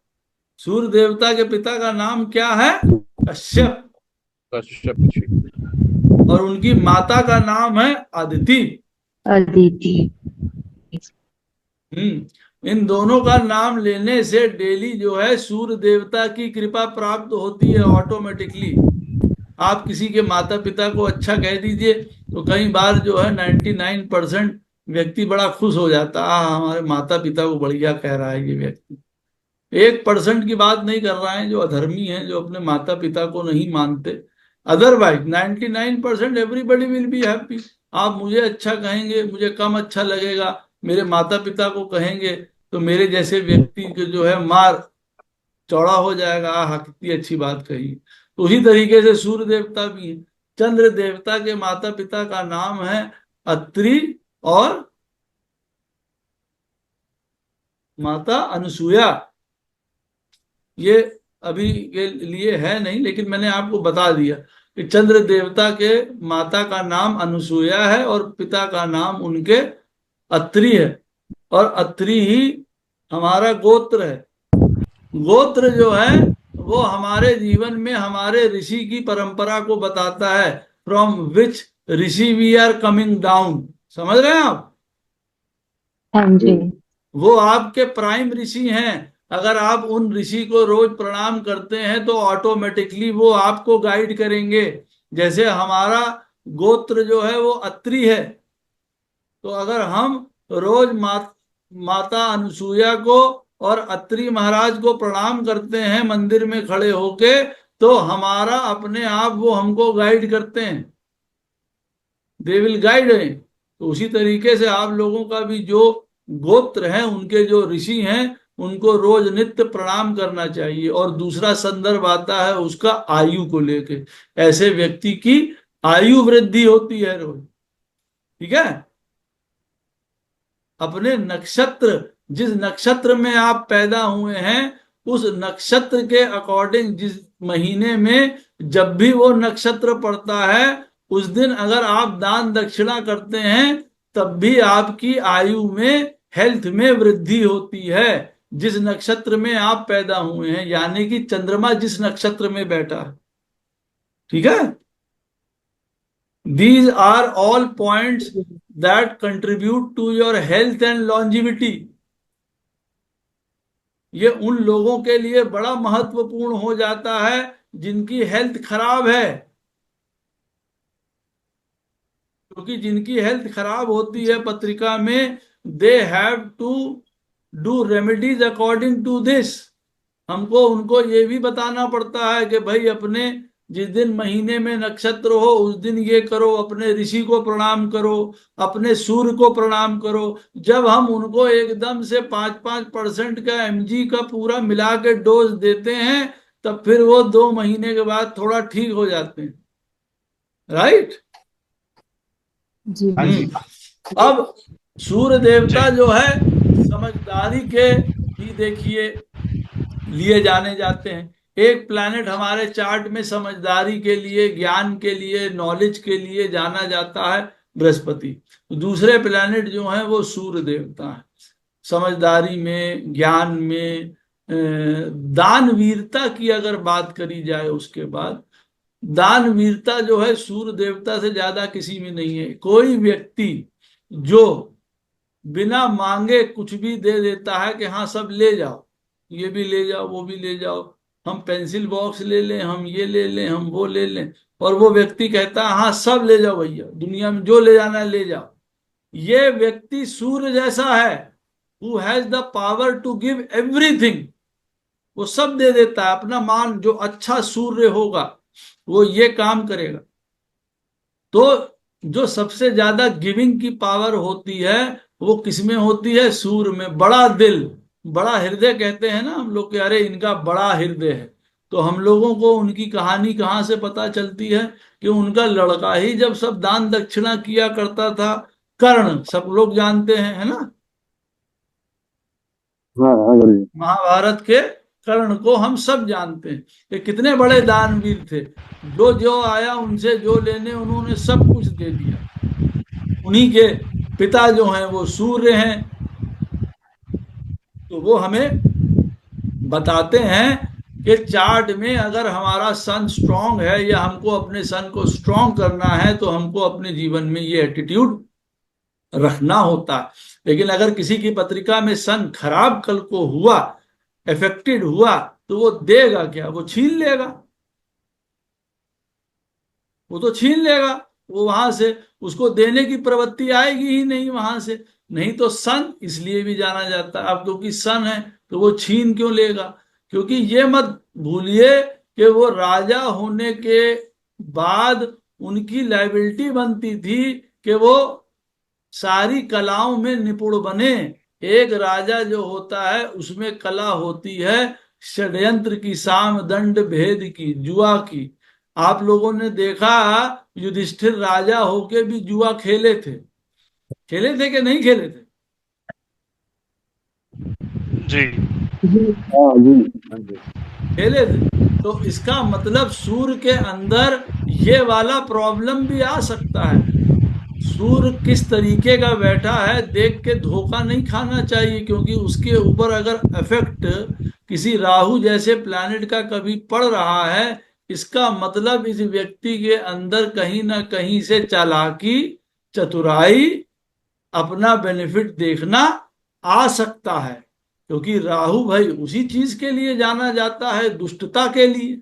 अब अगर वो राहु सूर्य को देखेगा, सन को, और सन भी उसी अकॉर्डिंग बैठा होगा किसी, मान लीजिए वीक हाउस में या वीक राशि में बैठा हुआ है, तो उसका मन कर जाएगा। मान लीजिए किसी की पत्रिका में फोर्थ हाउस में सन बैठा हुआ है, जहां पे वो वीकेस्ट होता है सन, क्योंकि सबसे हाईएस्ट होता है वो 10th में, यहां वो दिग्बली होता है। राइट? ये दोपहर का समय है, यहाँ पे सन जो है वो चमक रहा है। जो भी 1 2 3 बजे के बीच में पैदा हुआ है सब यहाँ पे सन बैठा हुआ है 10th में। और जो रात में पैदा हुए 11 12 बजे, सब चौथे स्थान में सन बैठा हुआ है उनका, वो वीकेस्ट है। अब चौथे स्थान पे किसी का सन बैठा हुआ है और साथ में राहु बैठा हुआ है, और वो व्यक्ति कह रहा है कि मैं बहुत बड़ा साधु हूं, तो बहुत मुश्किल है। ऐसा नहीं हो सकता है। समझ रहे हैं? उसके मन में वो क्लियरिटी होना बहुत ज्यादा मुश्किल है। वो अलग बात है कि और प्लैनेट्स उसके चार्ट में क्या कह रहे हैं। हो सकता है उसका लगन बहुत स्ट्रांग हो, जुपिटर बैठा हो चार्ट में, या जुपिटर देख रहा हो इस युति को, तो आप ये कह सकते हैं कि शायद उसका परमानेंट नेचर ये नहीं है, लेकिन कभी किसी कारणवश किसी दशा में वो इस प्रकार से बन जाएगा। सरकमस्टांसेस ऐसे आएंगे जब आदमी कहता है ना कि भैया हम चोर नहीं थे लेकिन हमको चोरी करनी पड़ गई किसी तरीके, तो ये वो वाली स्थिति होती है। तो सन जो है can be into this kind of things also. दूसरी बात, सन बहुत ज्यादा हार्श हो सकता है, क्योंकि सन, हम लोग ये जान रहे हैं कि सन बहुत जनरस है, सन बहुत गिविंग है, लेकिन साथ में सन बहुत ज्यादा हार्श भी हो सकते हैं। क्योंकि हम लोग ने सन, जिस जेठ के सन के बारे में बात करी है, या उनका एक जो लॉर्डीनेस है, जो एक अथॉरिटीनेस है, एक कि भाई जहां पे भी जाए तो उनको लोग मान सम्मान दें। बहुत ज्यादा वो अट्रैक्शन चाहते हैं। सबसे ज्यादा अट्रैक्शन चाहने वाला आदमी, कि मैं कहीं जा रहा हूं और मेरी प्रशंसा हो, हर जगह मेरा नाम लिया जाए, वो व्यक्ति सन से प्रभावित है। समझ रहे हैं आप? उसको हर चीज में अपना नाम चाहिए।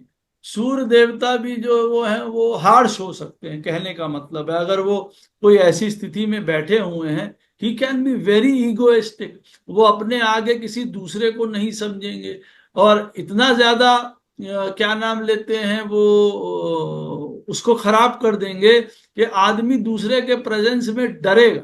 एक तरीके से भयभीत रहेगा।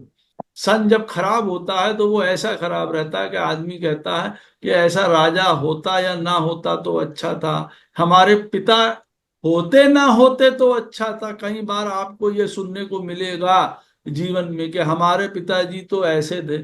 आपका उसमें क्या कहना है गुरुजी? एक कमेंट सेक्शन में हमारे एक वीडियो पे एक व्यक्ति ने पूछा था कि हमारे हमने जब कोई वीडियो बनाया था किसी, पता नहीं हमको ध्यान नहीं है कौन सा वीडियो था वो, उसमें एक व्यक्ति ने हमसे ये प्रश्न पूछा था कि हमारे पिताजी ऐसे ऐसे हैं, तो अब आप उसका क्या कहना है आपका इस बारे में? तो sun can be like this also. समझ गए आप बात को? हाँ जी। हाँ, जीवन में तो ये ये वाला भी पॉइंट आता है। अच्छा, सन का जो क्रोध है या सन की जो एनिमिटी है वो फर्क होती है। सूर्य क्रोध करता है, वो बड़ा भयंकर क्रोध करेगा लेकिन 10 मिनट के लिए, 15 मिनट के लिए, कहने का मतलब है शॉर्ट ड्यूरेशन। सन का गुस्सा परमानेंट नहीं है, गुस्सा परमानेंट है मंगल का, और उससे परमानेंट गुस्सा है हमारे केतु महाराज का। वो दूसरे लाइफ टाइम तक ले जाते हैं, कहते हैं अगले जन्म में मिलेंगे तुमसे, लेकिन गुस्सा चलेगा। लेकिन सूर्य देवता नहीं, वो पिता है ना, तो वो गुस्सा 15-20 मिनट का ज्यादा से ज्यादा करते हैं। उनके अंदर वो चीज नहीं बैठी है unless the sun is destroyed in anybody's chart, right? अब वो बना ही उस चीज के लिए है कि भाई ये अपने पावर से, पोजीशन से दूसरे लोगों को जो है वो सिर्फ परेशान करेगा ही करेगा। इसलिए हमेशा एक बात और भी याद रखिए, किसी के भी कॉम्बिनेशन देखना हो सन में, अब मान लीजिए किसी की पत्रिका में सन बैठा हुआ है 10th हाउस में, और मान लीजिए किसी दूसरे लाइफ पार्टनर के सन बैठा हुआ है 8th हाउस में, तो अब बट नेचुरल है जिसकी पत्रिका में 10th हाउस में सन बैठा हुआ है वो जबरदस्ती के लिए धाक जमाएगा ही जमाएगा ना,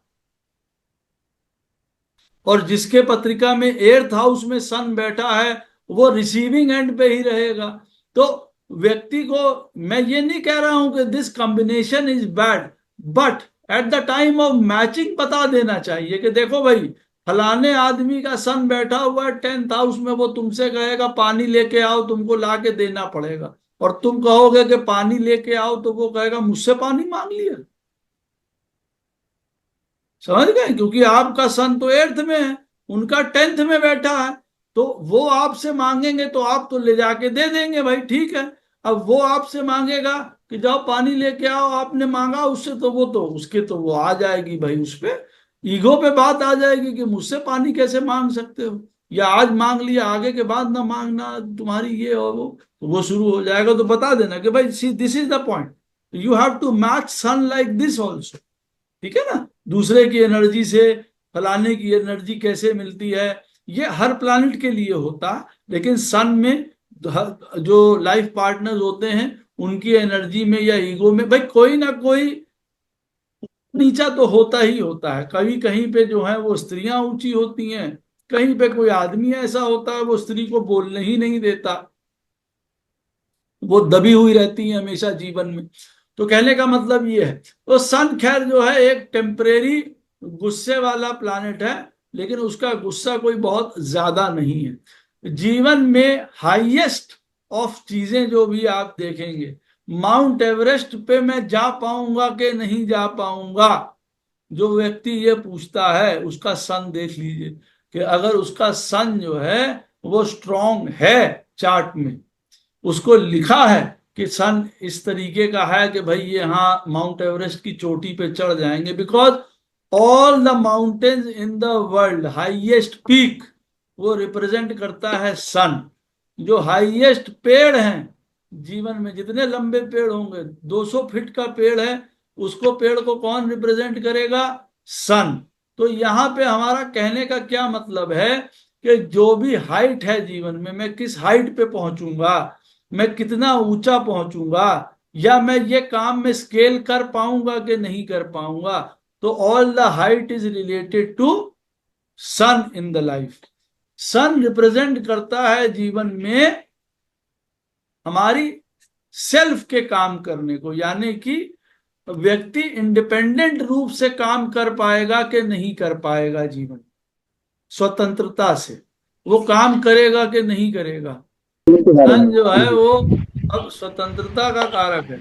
अब कोई भी आदमी जो है, मैं इंडिपेंडेंट अपने पैरों पे खड़ा हो पाऊंगा, स्वतंत्र काम कर पाऊंगा, मुझे जीवन में क्या नाम लेते हैं, एक तरीके से रूटीन से हट के काम करना है कोई लाइफ में अपने, उन सारी चीजों का जो द्योतक है वो सूर्य देवता है। सूर्य देवता ये बताते हैं, तो हमको चार्ट में ये भी इंडिकेशन मिलती है कि भाई जिनके जिनके चार्ट में सन स्ट्रांग है, they can be independent, they can do something जो दूसरों से अलग होगा। वो लोगों के पीछे उनका अनुसरण करने वाले नहीं होते हैं, लोग उनका अनुसरण करते हैं, इस तरीके की बात होती है। और जैसे मैंने कहा कि सूर्य के पास बुद्धि ज्ञान वगैरह सब होता है, हर प्रकार के वो शास्त्र जानते हैं, लेकिन बुद्ध से उनके बीच में एक डिफरेंस होता है। बुद्ध देखिए कहीं ना कहीं ग्रीडी है, बट जो सन है उसके पास ये वाला क्वालिटी नॉलेज में नहीं आता है। सन जो है वो डिफरेंस कपट नहीं करता है। सन सन के पास जो है वो ग्रीडीनेस नहीं है, सन के पास लोभ नहीं है। तो ये मरकरी से इस प्रकार से नॉलेज में डिफर कर जाता है। नॉलेज सारी है सन के पास, सन के द्वारा ही नॉलेज प्राप्त करके बुद्ध आगे बढ़ता है, क्योंकि जैसे मैंने बताया कि सूर्य ही सारे प्लैनेट्स को जो है वो लाइट प्रदान कर रहा है। तो सबको जो है प्रकाश और नॉलेज और ज्ञान सूर्य के थ्रू ही मिल रही है। अगर हम लोग सन लाइट को जो है वो शीशे से देखेंगे तो जो 7 लाइट्स प्रोड्यूस होती हैं वो 7 हमारे प्लैनेट्स को रिप्रेजेंट करती हैं, सब अलग अलग लाइट्स। तो उसी प्रकार से नॉलेज मरकरी की अलग है और सन की नॉलेज अलग है। फर्क दोनों में बस इतना ही है, ज्ञान और नॉलेज में, कि sun is more stable with the knowledge, he makes good use of it, sattvik use of it, जो उसका अच्छा दूसरों की भलाई के काम आए।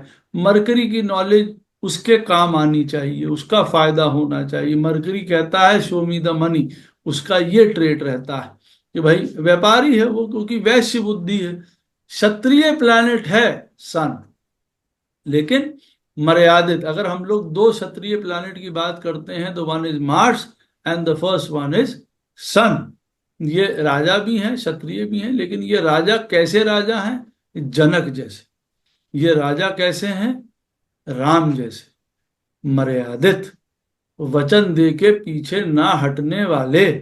तो सूर्य देवता की कौन सी क्वालिटी है? वो बहुत ज्यादा मर्यादित है। ये आदमी मर्यादित रहेगा कि नहीं रहेगा, ये अपने वचनों का पक्का है कि नहीं है, या ये कहता है कि अच्छा मैं आज ये काम करूंगा, कल भूल जाता है। तो हम लोगों को पता चल जाएगा सन के ऊपर अगर मेलेफिक इफेक्ट्स पड़ रहे हैं तो इसका मतलब ये है कि इसकी बात में दम नहीं है, या ये बात में हेरा फेरी कर सकता है ये व्यक्ति जीवन में, ये भी हमको पता चलता है। लेकिन जो अच्छा सूर्य है, ये भी देखिए उपायों में है, उपायों में भी आप इसको यूज कर सकते हैं इन सारी बातों को ना, कि भाई आप अगर ये कहें कि दिनचर्या कैसी है, तो वो कहें जी हमारी दिनचर्या तो बेकार है। और सन तो जो है वो देखिए चलता रहता है ना, जैसे उसको अपना काम करना है तो वो कुछ भी हो जाए वो अपना, उसका रथ रुकता नहीं है। तो वो भाई अपने इसके अनुसार दिनचर्या काम कर रहा है नहीं कर रहा, वो अपनी बात का पक्का है कि नहीं है, वो अपने जो वचन कहता है उसके ऊपर खरा उतरता है कि नहीं उतरता।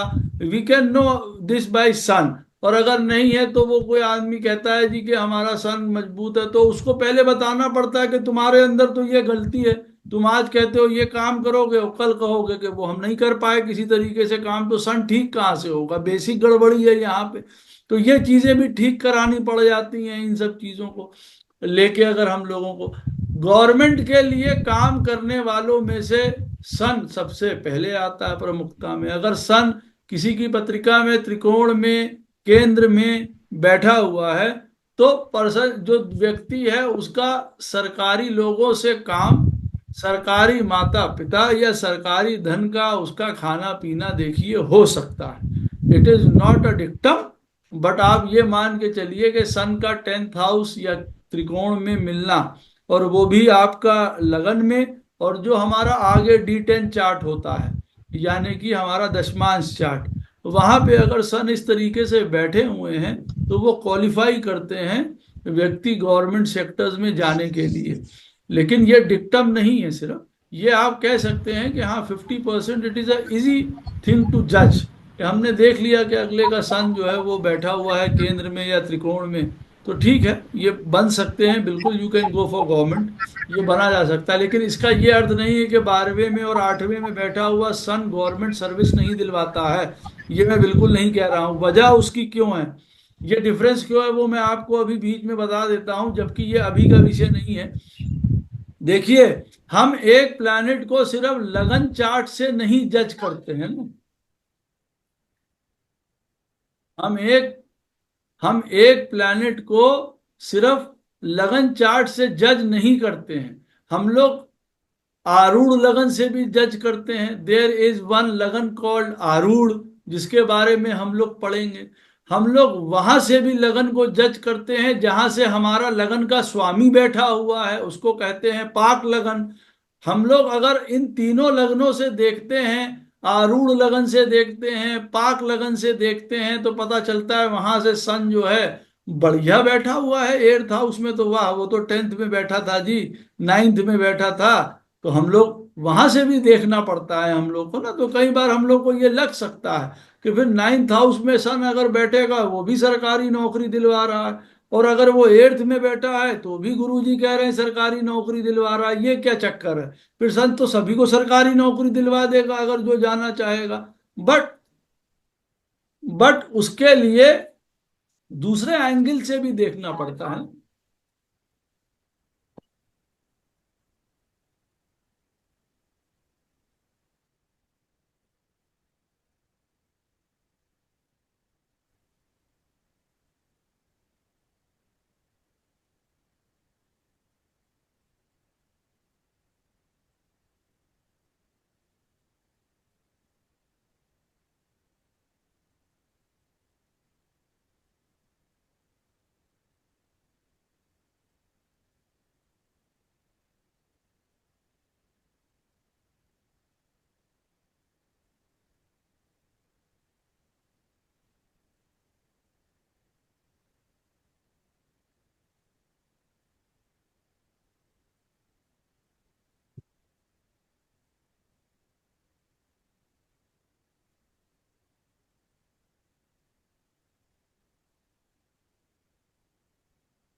हाँ जी बताइए नेहा जी।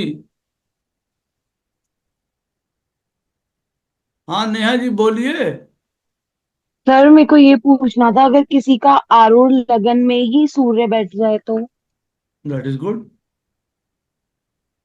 दैट इज और वेरी वो गुड। पर्सन एंड नहीं फिर, लेकिन वो पर्सन किसी भी तरीके से गवर्नमेंट से या उसके काम से रिलेट नहीं है, तो फिर ऐसे पर्सन को हम किस तरीके से डिकोड करेंगे? देखो, बात ये होती है ना कि गवर्नमेंट की बात यहाँ पे इसलिए करी गई है कि अगर उसका प्रोफेशन गवर्नमेंट की तरफ ओरिजिनल चार्ट से जब हम लोग डिसाइड कर रहे हैं तब बन रहा है। अब सन सिर्फ ऐसा तो नहीं है ना कि गवर्नमेंट से ही रिलेटेड है, सन तो बहुत चीजों से रिलेटेड है। सन तो गाने बजाने, इंटरटेनमेंट, ठेकेदारी, लकड़ी, हर चीज से रिलेटेड है। वो रिलेटेड है आपका ज्योतिष से भी, वो रिलेटेड है आपका स्पिरिचुअलिटी से भी। तो वो तो कई कामों से रिलेटेड है ना सन। तो हम पहले चार्ट में डिसाइड कर लेंगे कि अगले का प्रोफेशन क्या है, उसके बाद ही तो हम ना देखेंगे कि भाई ठीक है गवर्नमेंट सेक्टर में जाने का इसका बन रहा है from the other part of things. तब हम देखना शुरू करेंगे कि हाँ सन उसका चार्ट में कैसे बैठा है। राइट। वीनस और सन दोनों में क्रिएटिव एबिलिटीज हैं। वीनस में थोड़ी फाइननेस ज्यादा है, रिफाइंडनेस ज्यादा है उनकी क्रिएटिविटी में, और सन में जो है वो उस क्रिएटिविटी को लेके एक जिसको कहते हैं ना विशेषज्ञता ज्यादा है, स्पेशलिटी वो ज्यादा है। अगर किसी के चार्ट में वीनस बहुत स्ट्रांग है और सन स्ट्रांग नहीं है, तो वो आदमी एक तरीके से विशेषज्ञ नहीं हो पाएगा क्रिएटिविटी का। उसके लिए सन स्ट्रांग चाहिए ही चाहिए, जैसे फेम के लिए सन चाहिए, वैसे कोई भी आदमी बहुत ज्यादा अगर क्रिएटिव है किसी भी फील्ड में, not only film line, in any line, तो आप ये कह सकते हैं कि उसका एक्सट्रीम पे होना ही एक तरीके का ये बताता है कि आदमी अपने जो भी डोमेन में काम कर रहा है उसमें वो हाइट पे पहुंचेगा। दूसरी बात यह है कि सूर्य देवता जो है, देखिए राहु के साथ भी किस तरीके से मैच कर जाते हैं, इन द सेंस क्योंकि सारे प्लैनेट्स के साथ जुड़े हुए हैं, तो राहु के साथ भी किस तरीके से जुड़ते हैं कि एक जीवन में जो वृद्धि कारक है ना, एक उनकी वृद्धि प्राप्त करना, जीवन में नाम करना, पैसे से, वेल्थ से रिलेटेड, फास्ट ग्रोथ, उन सारी चीजों से राहु जो है वो सूर्य की तरह मिलता है, सूर्य की तरह ही वो नाम और ये सारी चीजें प्रदान कर देता है। लेकिन सूर्य जो है वो असली असली तत्व कहा जाता है, और राहु जो है वो इल्यूजनरी है, जैसे हम सब लोग जानते हैं। तो सूर्य और राहु का जो कॉम्बिनेशन होता है कहीं पे, अगर हम लोग उसको पॉजिटिव वे में अगर लेंगे, सूर्य और राहु जब पॉजिटिव चल रहे होंगे, तो ऐसा आदमी अपने जीवन में बहुत वृद्धि प्राप्त करता है, बहुत ज्यादा वृद्धि प्राप्त करता है। और यही सूर्य और राहु अगर चार्ट में किसी के साथ में बैठे हुए हैं, तो फिर वो आदमी हर प्रकार का नियम, अथॉरिटी, इन सारी चीजों के पार जाके, सत्य को झुटला के हर प्रकार के गलत कामों की तरफ जाता है। फिर वही बात आप ये कह सकते हैं, क्रोध की बात जहां हो रही थी, तो केतु का भी देखिए, क्रोध की हम लोग बात कर रहे थे। सूर्य जो है वो क्रोध के लिए जाना जाता है, जैसे मैंने आपको बताया, लेकिन जब केतु के साथ मिलता है तो ये क्रोध कई बार अनबेरेबल हो जाता है। पॉजिटिव पॉइंट क्या है कि स्पिरिचुअलिटी में, डीप इंटेलेक्ट में, चीजों को कंसंट्रेशन में, चीजों को ब्लैक और वाइट देखने में, समझने में, सन और केतु जैसा जो एक एक परफेक्शन है, एक स्पेसिफिकेशन है, वो दोनों से मिलके साथ में आता है। वहीं पे जो दोनों का समन्वय होता है, वो आदमी को कई बार एक बड़ा क्रोधी, बहुत डिक्टेटर, हमेशा जो है क्रोध में रहने वाला, गुस्से में रहने वाला व्यक्ति बताता है। यहाँ पे आप कह सकते हैं कि कई बार आदमी तपन की क्वालिटीज शो करता है, और अगर मंगल देख लेता है सन, और ऐसे केतु को, सन केतु के साथ बैठा है या मार्स के साथ बैठा है, तो आप कह सकते हैं इस प्रकार की क्वालिटीज वो शो कर सकते हैं। और देखिए सन के अंदर दया भी बहुत ज्यादा, वो फॉर गिविंग है। मार्स के अंदर दया नहीं है, सन के अंदर दया है। वो आदमी को क्षमा याचना भी कर सकता है। उसका सबसे बड़ा, मैं आपको एक एग्जाम्पल दूं कि क्षमा में जो है पृथ्वीराज चौहान थे, वो राजा आप देख सकते हैं सन के असली परिचायक हो सकते हैं कि भाई ठीक है, वो इस तरीके के फॉरगिवनेस में, अगर हम उदाहरण या एग्जाम्पल लेते हैं तो वो उनका लेते हैं। और अगर उसी की जगह अगर हम लेते हैं एग्जाम्पल मार्स का, तो वो मोहम्मद गजनवी देखिए, उनको जब मौका मिला और उन्होंने जो है वो हत्या कर दी चौहान साहब की। तो कहने का मतलब है जब मौका मिलता है तो मंगल ये काम करता है, और जब सूर्य को मौका मिलता है तो वो क्षमा करते हैं। उनके अंदर क्षमा का गुण भी यहाँ पे सूर्य का है। सूर्य हमारे जीवन में रिप्रेजेंट करते हैं प्रेम को, विशुद्ध प्रेम को, जो डिवाइन लव होता है ना किसी के अंदर। वो कहे कि ये आदमी सच्चा प्रेम करता है या झूठा प्रेम करने वाली जहां तक बात आती है, तो सबसे पहले सूर्य को देखना पड़ता है, क्योंकि सूर्य के प्रेम में डिवाइननेस है। किसी भी चीज के प्रेम को लेके, चाहे हम बच्चों के साथ करें, चाहे हम अपनी मैरिड लाइफ में करें, चाहे माता पिता के साथ करें, तो जो डिवाइननेस ऑफ लव है दैट कम्स फ्रॉम सन। सबके प्रेम की अपनी अलग अलग परिभाषा है, लेकिन सूर्य के प्रेम की एक ही परिभाषा है, और वो बड़ा सात्विक, बड़ा निर्मल, और वो बड़ा डिवाइन है, क्योंकि वो प्रेम प्रभु के तरीके से जैसे करना चाहता है ना, कि जैसे हम प्रभु से निश्चल प्रेम करते हैं, पिता एक अपने पुत्र से प्रेम करता है, क्योंकि सूर्य पिता का कारक भी है। तो अब जैसे एक पिता अपने पुत्र से प्रेम करता है, वो बिना मांगे सब कुछ दे देता है, बदले में कुछ चाहता भी नहीं है। सूर्य का असली प्रेम इस तरीके का है, समझे आप, डिवाइन लव जिसको कहा जाता है। उसके बाद हम लोग जाते हैं कि हाँ, अब इस मटेरियल वर्ल्ड में हम जब झांकते हैं तो शुक्र कैसा है हमारे चार्ट में, वो दूसरी कहानी फिर बताने लगता है। लेकिन सात्विक प्रेम की जो परिभाषा है वो सन बताता है। जीवन में हमारे जो है फ्यूचर कैसा रहने वाला है, आदमी को अपने फ्यूचर की अगर चिंता है, सभी को होती है। हम 100 लोगों में से बात करेंगे तो 50-60 लोग कहेंगे कि भविष्य में क्या होने वाला है, हम लोग भविष्य की ही बात कर रहे हैं, उसी की पढ़ाई कर रहे हैं, एस्ट्रोलॉजी। तो सूर्य जो है भविष्य वक्ता होता है, जैसे मैंने बताया, और भविष्य के ज्ञान देने वाला होता है। अब अगर किसी की पत्रिका में सूर्य बहुत ज्यादा खराब है, तो सन की हम लोग बात कर रहे थे, तो सन और किस चीज से जोड़ा जाता है? सन देखिए जोड़ा जाता है हर प्रकार के अथॉरिटेटिव जो है वो जॉब से जोड़ा जाता है। जितने भी लीडरशिप के रोल हैं, जितने भी अथॉरिटी के रोल्स हैं, पॉलिटिक्स है, इसके साथ सूर्य जो है वो जोड़ा जाता है। सूर्य जोड़ा जाता है देखिए लॉ से भी, क्योंकि जो न्यायाधीश होते हैं, जो लॉयर्स होते हैं, वो जीवन में जो है न्याय दिलाने का काम करते हैं। वो जीवन में हमारे जो सत्य और असत्य के बारे में जो है वो हमें बतलाते हैं। और हमारी काल पुरुष की कुंडली में जो सिंह राशि है वो 5th में पड़ती है। अब 5th में पड़ती है वो राशि को ये भी बताती है what is wrong and what is right. Fifth house जो है वो उस चीज को रिप्रेजेंट भी करता है। अब लियो साइन वहां पे जो काल पुरुष की कुंडली में पड़ता है, तो क्या सही है और क्या गलत है इसके बारे में डिफरेंशिएट करता है, यानी कि जजमेंट लेता है। जजमेंट क्या लेता है वो एक अलग बात है, लेकिन जजमेंट लेने का जो है उसके पास अथॉरिटी होती है। तो हम अपने जीवन में जज हैं, लॉयर्स हैं, बैरिस्टर्स हैं, इन सब के बारे में अगर देखते हैं तो सन के थ्रू देख सकते हैं। और वैसे भी जो सन के पुत्र थे मनु, उन्होंने ही देखिए सारा जो है वो हम लोगों का रूल और रेगुलेशंस लिखे हुए हैं। उसमें सारे रूल्स और रेगुलेशंस और लॉज लिखे हुए हैं कि हमको किस प्रकार से चलना है। और वो मनु महाराज जो हैं वो सूर्य देवता के ही पुत्र हैं, तो वो रिप्रेजेंट करते हैं हर प्रकार की अथॉरिटी को, पॉलिटिक्स को, पोजीशन को, जितनी भी नोबेलिटी है। नोबेलिटी का मतलब देखिए यहाँ पे ये है कि बहुत हाई स्टैचर, मतलब जिसको कहा जाता है एक्सट्रीम रिचनेस जो देखी जाती है, वो देखी जाती है देखिए सन से।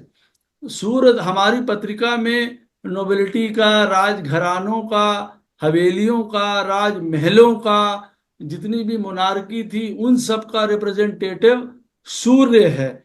ये लिनिएज का भी देखिए द्योतक है कि एक के बाद एक लिनिएज चली आ रही है, जैसे कि राजाओं में होती थी।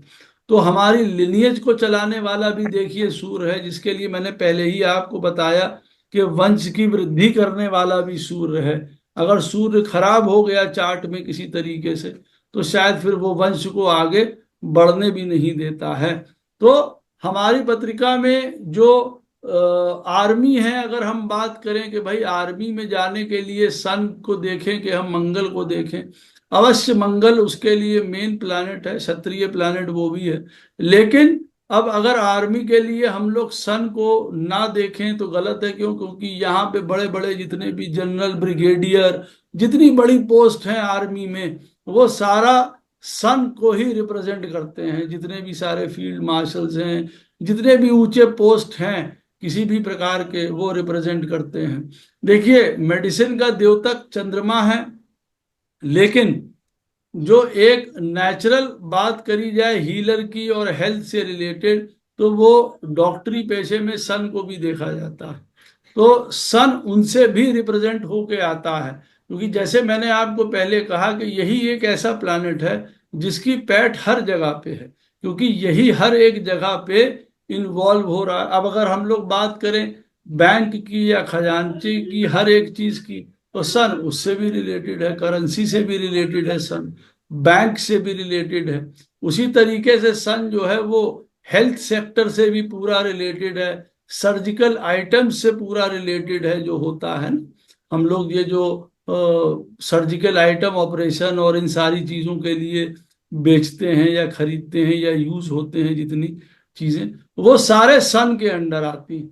बड़े से बड़ी लकड़ी का काम, जो लकड़ी का या वुडन वर्क होता है, वो सारा काम सन के अंडर है, क्योंकि पूरा पहाड़, पूरा पेड़, ये सारे सेक्टर्स सन के अंडर आते हैं। अब पहाड़ आते हैं, इसका मतलब क्या, मार्बल और सारे स्टोन्स भी सन के अंडर आते होंगे। हम टाइल का काम कर लें, हम मार्बल का काम कर लें, हम ग्रेनाइट का काम कर लें, हम लकड़ी का काम कर लें, ग्राफ्ट का काम कर लें, हम सर्जिकल आइटम का काम कर लें, सब इसी के अंडर में आते हैं, सन के अंडर में। आप इसको इस तरीके से समझ सकते हैं। सूर्य देवता देखिए और रिप्रेजेंट करते हैं जीवन के हर प्रकार के एडवेंचरिज्म को। जितना भी हाई तरीके का एडवेंचरिज्म होता है, चाहे हमको पहाड़ पे चढ़ना है या बंजी जंपिंग करनी है या किसी भी प्रकार के ऐसे हौसले के काम, रिवर राफ्टिंग करनी है, उन सारी चीजों के लिए सूर्य देवता ही द्योतक होते हैं, क्योंकि वो उस प्रकार का एडवेंचरस स्पिरिट वो प्रदान करते हैं हमको हमारे जीवन में। सूर्य देवता रिप्रेजेंट करते हैं हर प्रकार का, आप समझ लीजिए माउंटेनियरिंग को, ये आपका रिवर राफ्टिंग को, क्लाइंबिंग, माउंटेन क्लाइंबिंग को, सारी ये जितनी भी चीजें हैं उन सबको रिप्रेजेंट करते हैं। हमारा सोल कैसा होगा, हमारे सोल के रिप्रेजेंटेटिव सन है, आत्मा के रिप्रेजेंटेटिव, नेचुरल आत्मा कारक है सन हमारे चार्ट में।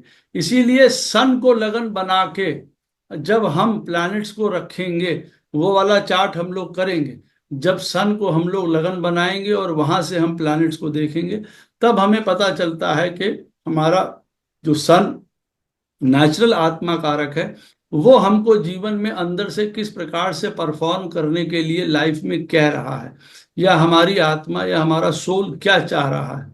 तो पवित्रता और हमारे सोल के द्योतक है, हमारी पर्सनालिटी के द्योतक है।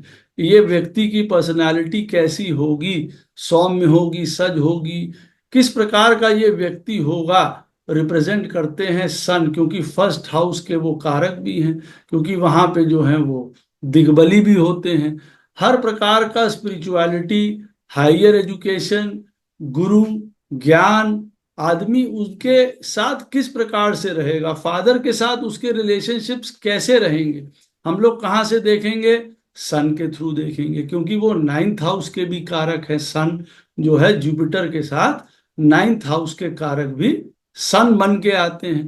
तो यहाँ पे हम लोग देखते हैं कि भाई हमारे फादर, पढ़ाई लिखाई, ज्ञान, स्पिरिचुअलिटी, हायर कॉन्शियसनेस, जितनी भी ये सारे डोमेन्स हैं, वो सारे सन के अंडर में आ जाते हैं।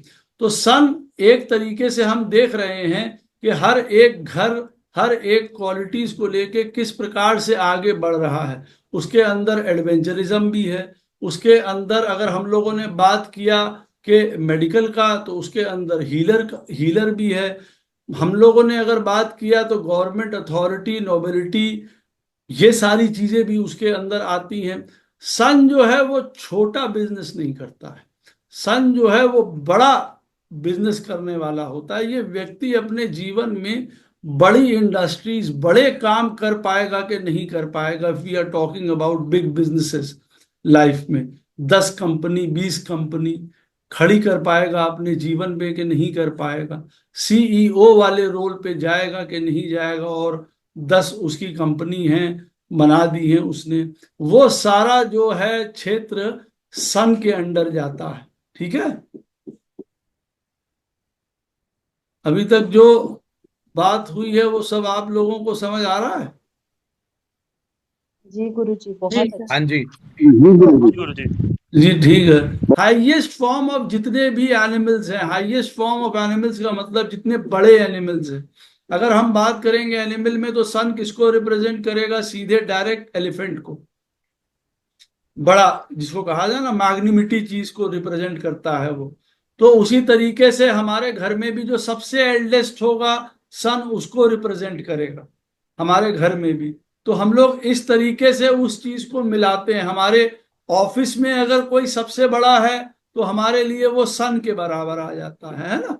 तो हम उस चीज से उसको मैच करते हैं। दुनिया में जितनी भी एग्जॉटिक प्लेसेस हैं जो हम लोग बात कर रहे थे, जैसे माउंटेन रेंजेस हैं, अभी ये नेहा जो होके आई ये बच्ची वहां अमरनाथ, वो अमरनाथ की गुफा रिप्रेजेंट करती है सन को, क्योंकि वो एक तो माउंटेन में बना हुआ है और गुफा है वहां पे। ये उसका वो एक साथ, केदारनाथ बोली थी शायद, सॉरी केदारनाथ गई थी शायद। अच्छा नहीं केदारनाथ नहीं, गई, अमरनाथ।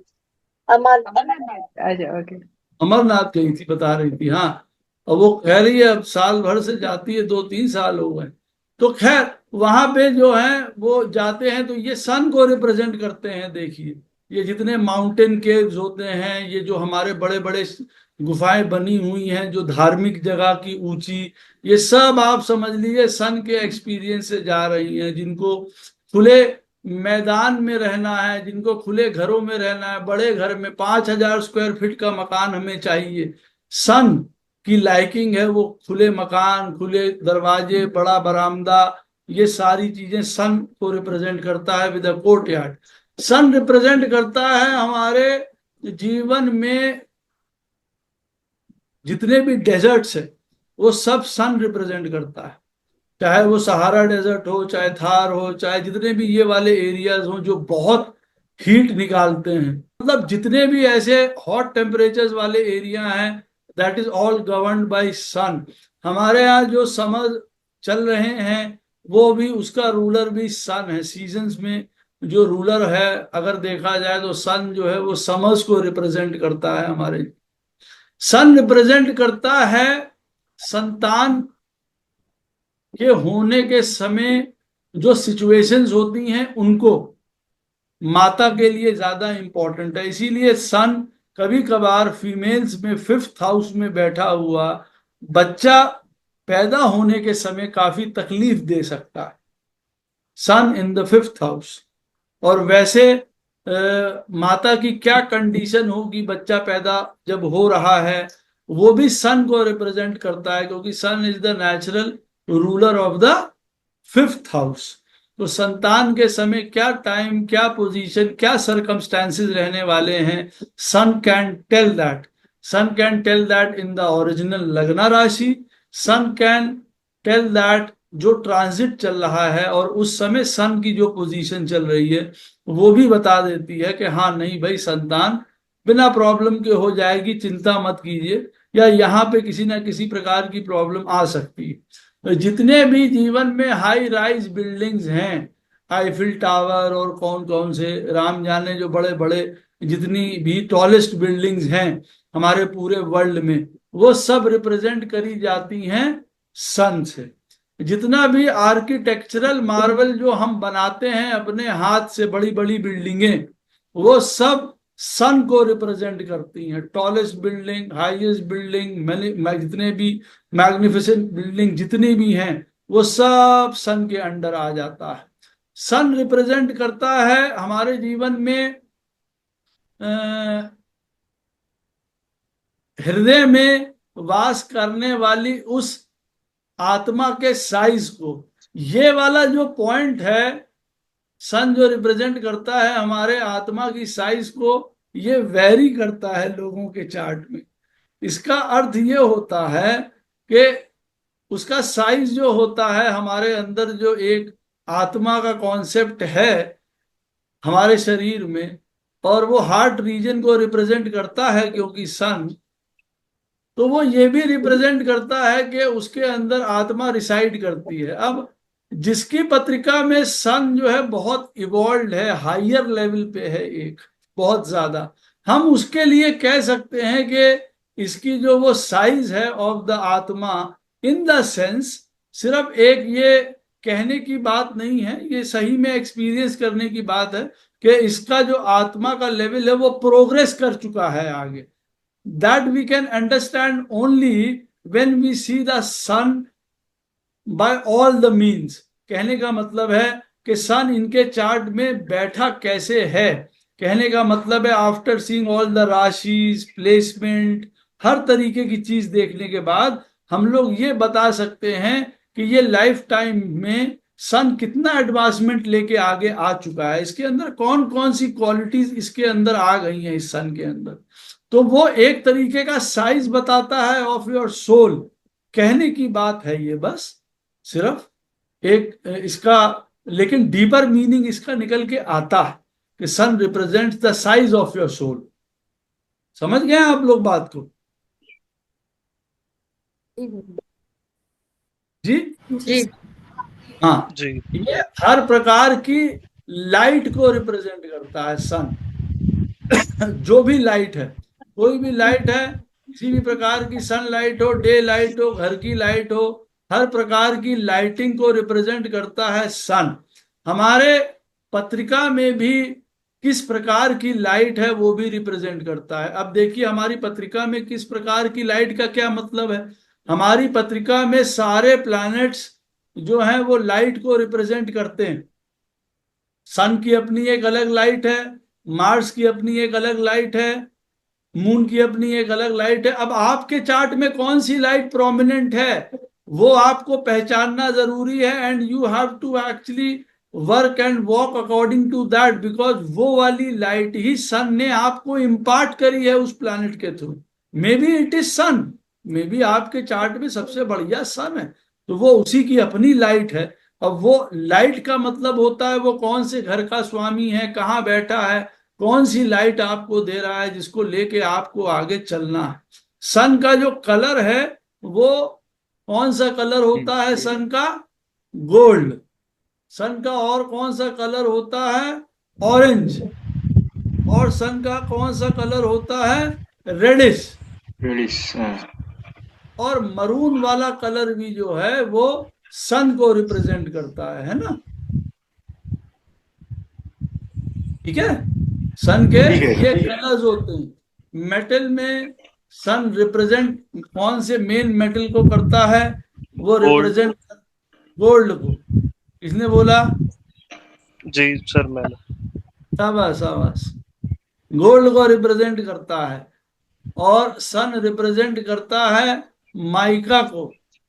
ठीक है, सन रिप्रेजेंट करता है तांबे को, यानी कि कॉपर को।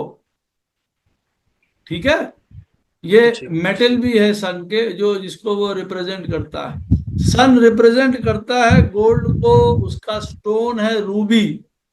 जो सन का स्टोन होता है वो होता है रूबी। रूबी पहनने से भी सन को हम स्ट्रॉन्ग कर सकते हैं।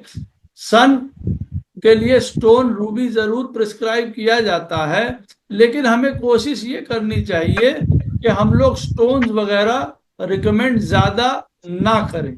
लेकिन कभी कभार 10% में ऐसे भी लोग मिलते हैं जो हम चार्ट देखते ही बता देते हैं कि इनका सिर्फ जीवन जो है वो मटीरियली इंक्लाइंड है, उनको मतलब नहीं है दुनियादारी से। उनको आप तुरंत काम करिए और कल्याण करिए उनका, बस। ये चार्ट देखते ही पता चल जाता है। मैं जब चार्ट देखता हूं मुझे पता चल जाता है कि इनसे रामायण की बात करनी है, इन द सेंस के नहीं, या इनको सीधे टू द पॉइंट बात बतानी है और उनका काम खत्म। He is not interested in to this life and spirituality and all that. कुछ नहीं उसको उससे मतलब है। वो सिर्फ मूव हो रहा है राहु और मरकरी और वीनस से। चार्ट से ये पता चल रहा है। उसका मून भी बहुत स्ट्रेट फॉरवर्ड है, टोटली ब्लंट। उसको नहीं मतलब है इन सब किसी चीजों से। उनको आप स्टोन बता दीजिए, उनको आप ऐसे उपाय बता दीजिए कि उनका चौथे दिन काम हो जाए, बस। For them this is astrology.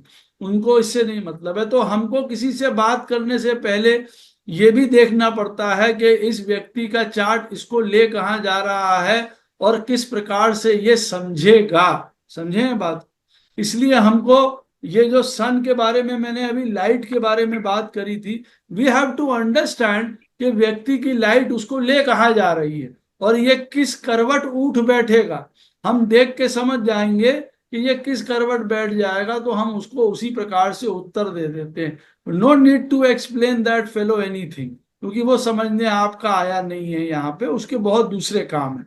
इस दुनिया में आने के बाद। मे बी इस वाले जीवन में नहीं, किसी और जीवन में जाके वो ये काम करेगा। खैर, वो एक अलग पॉइंट है।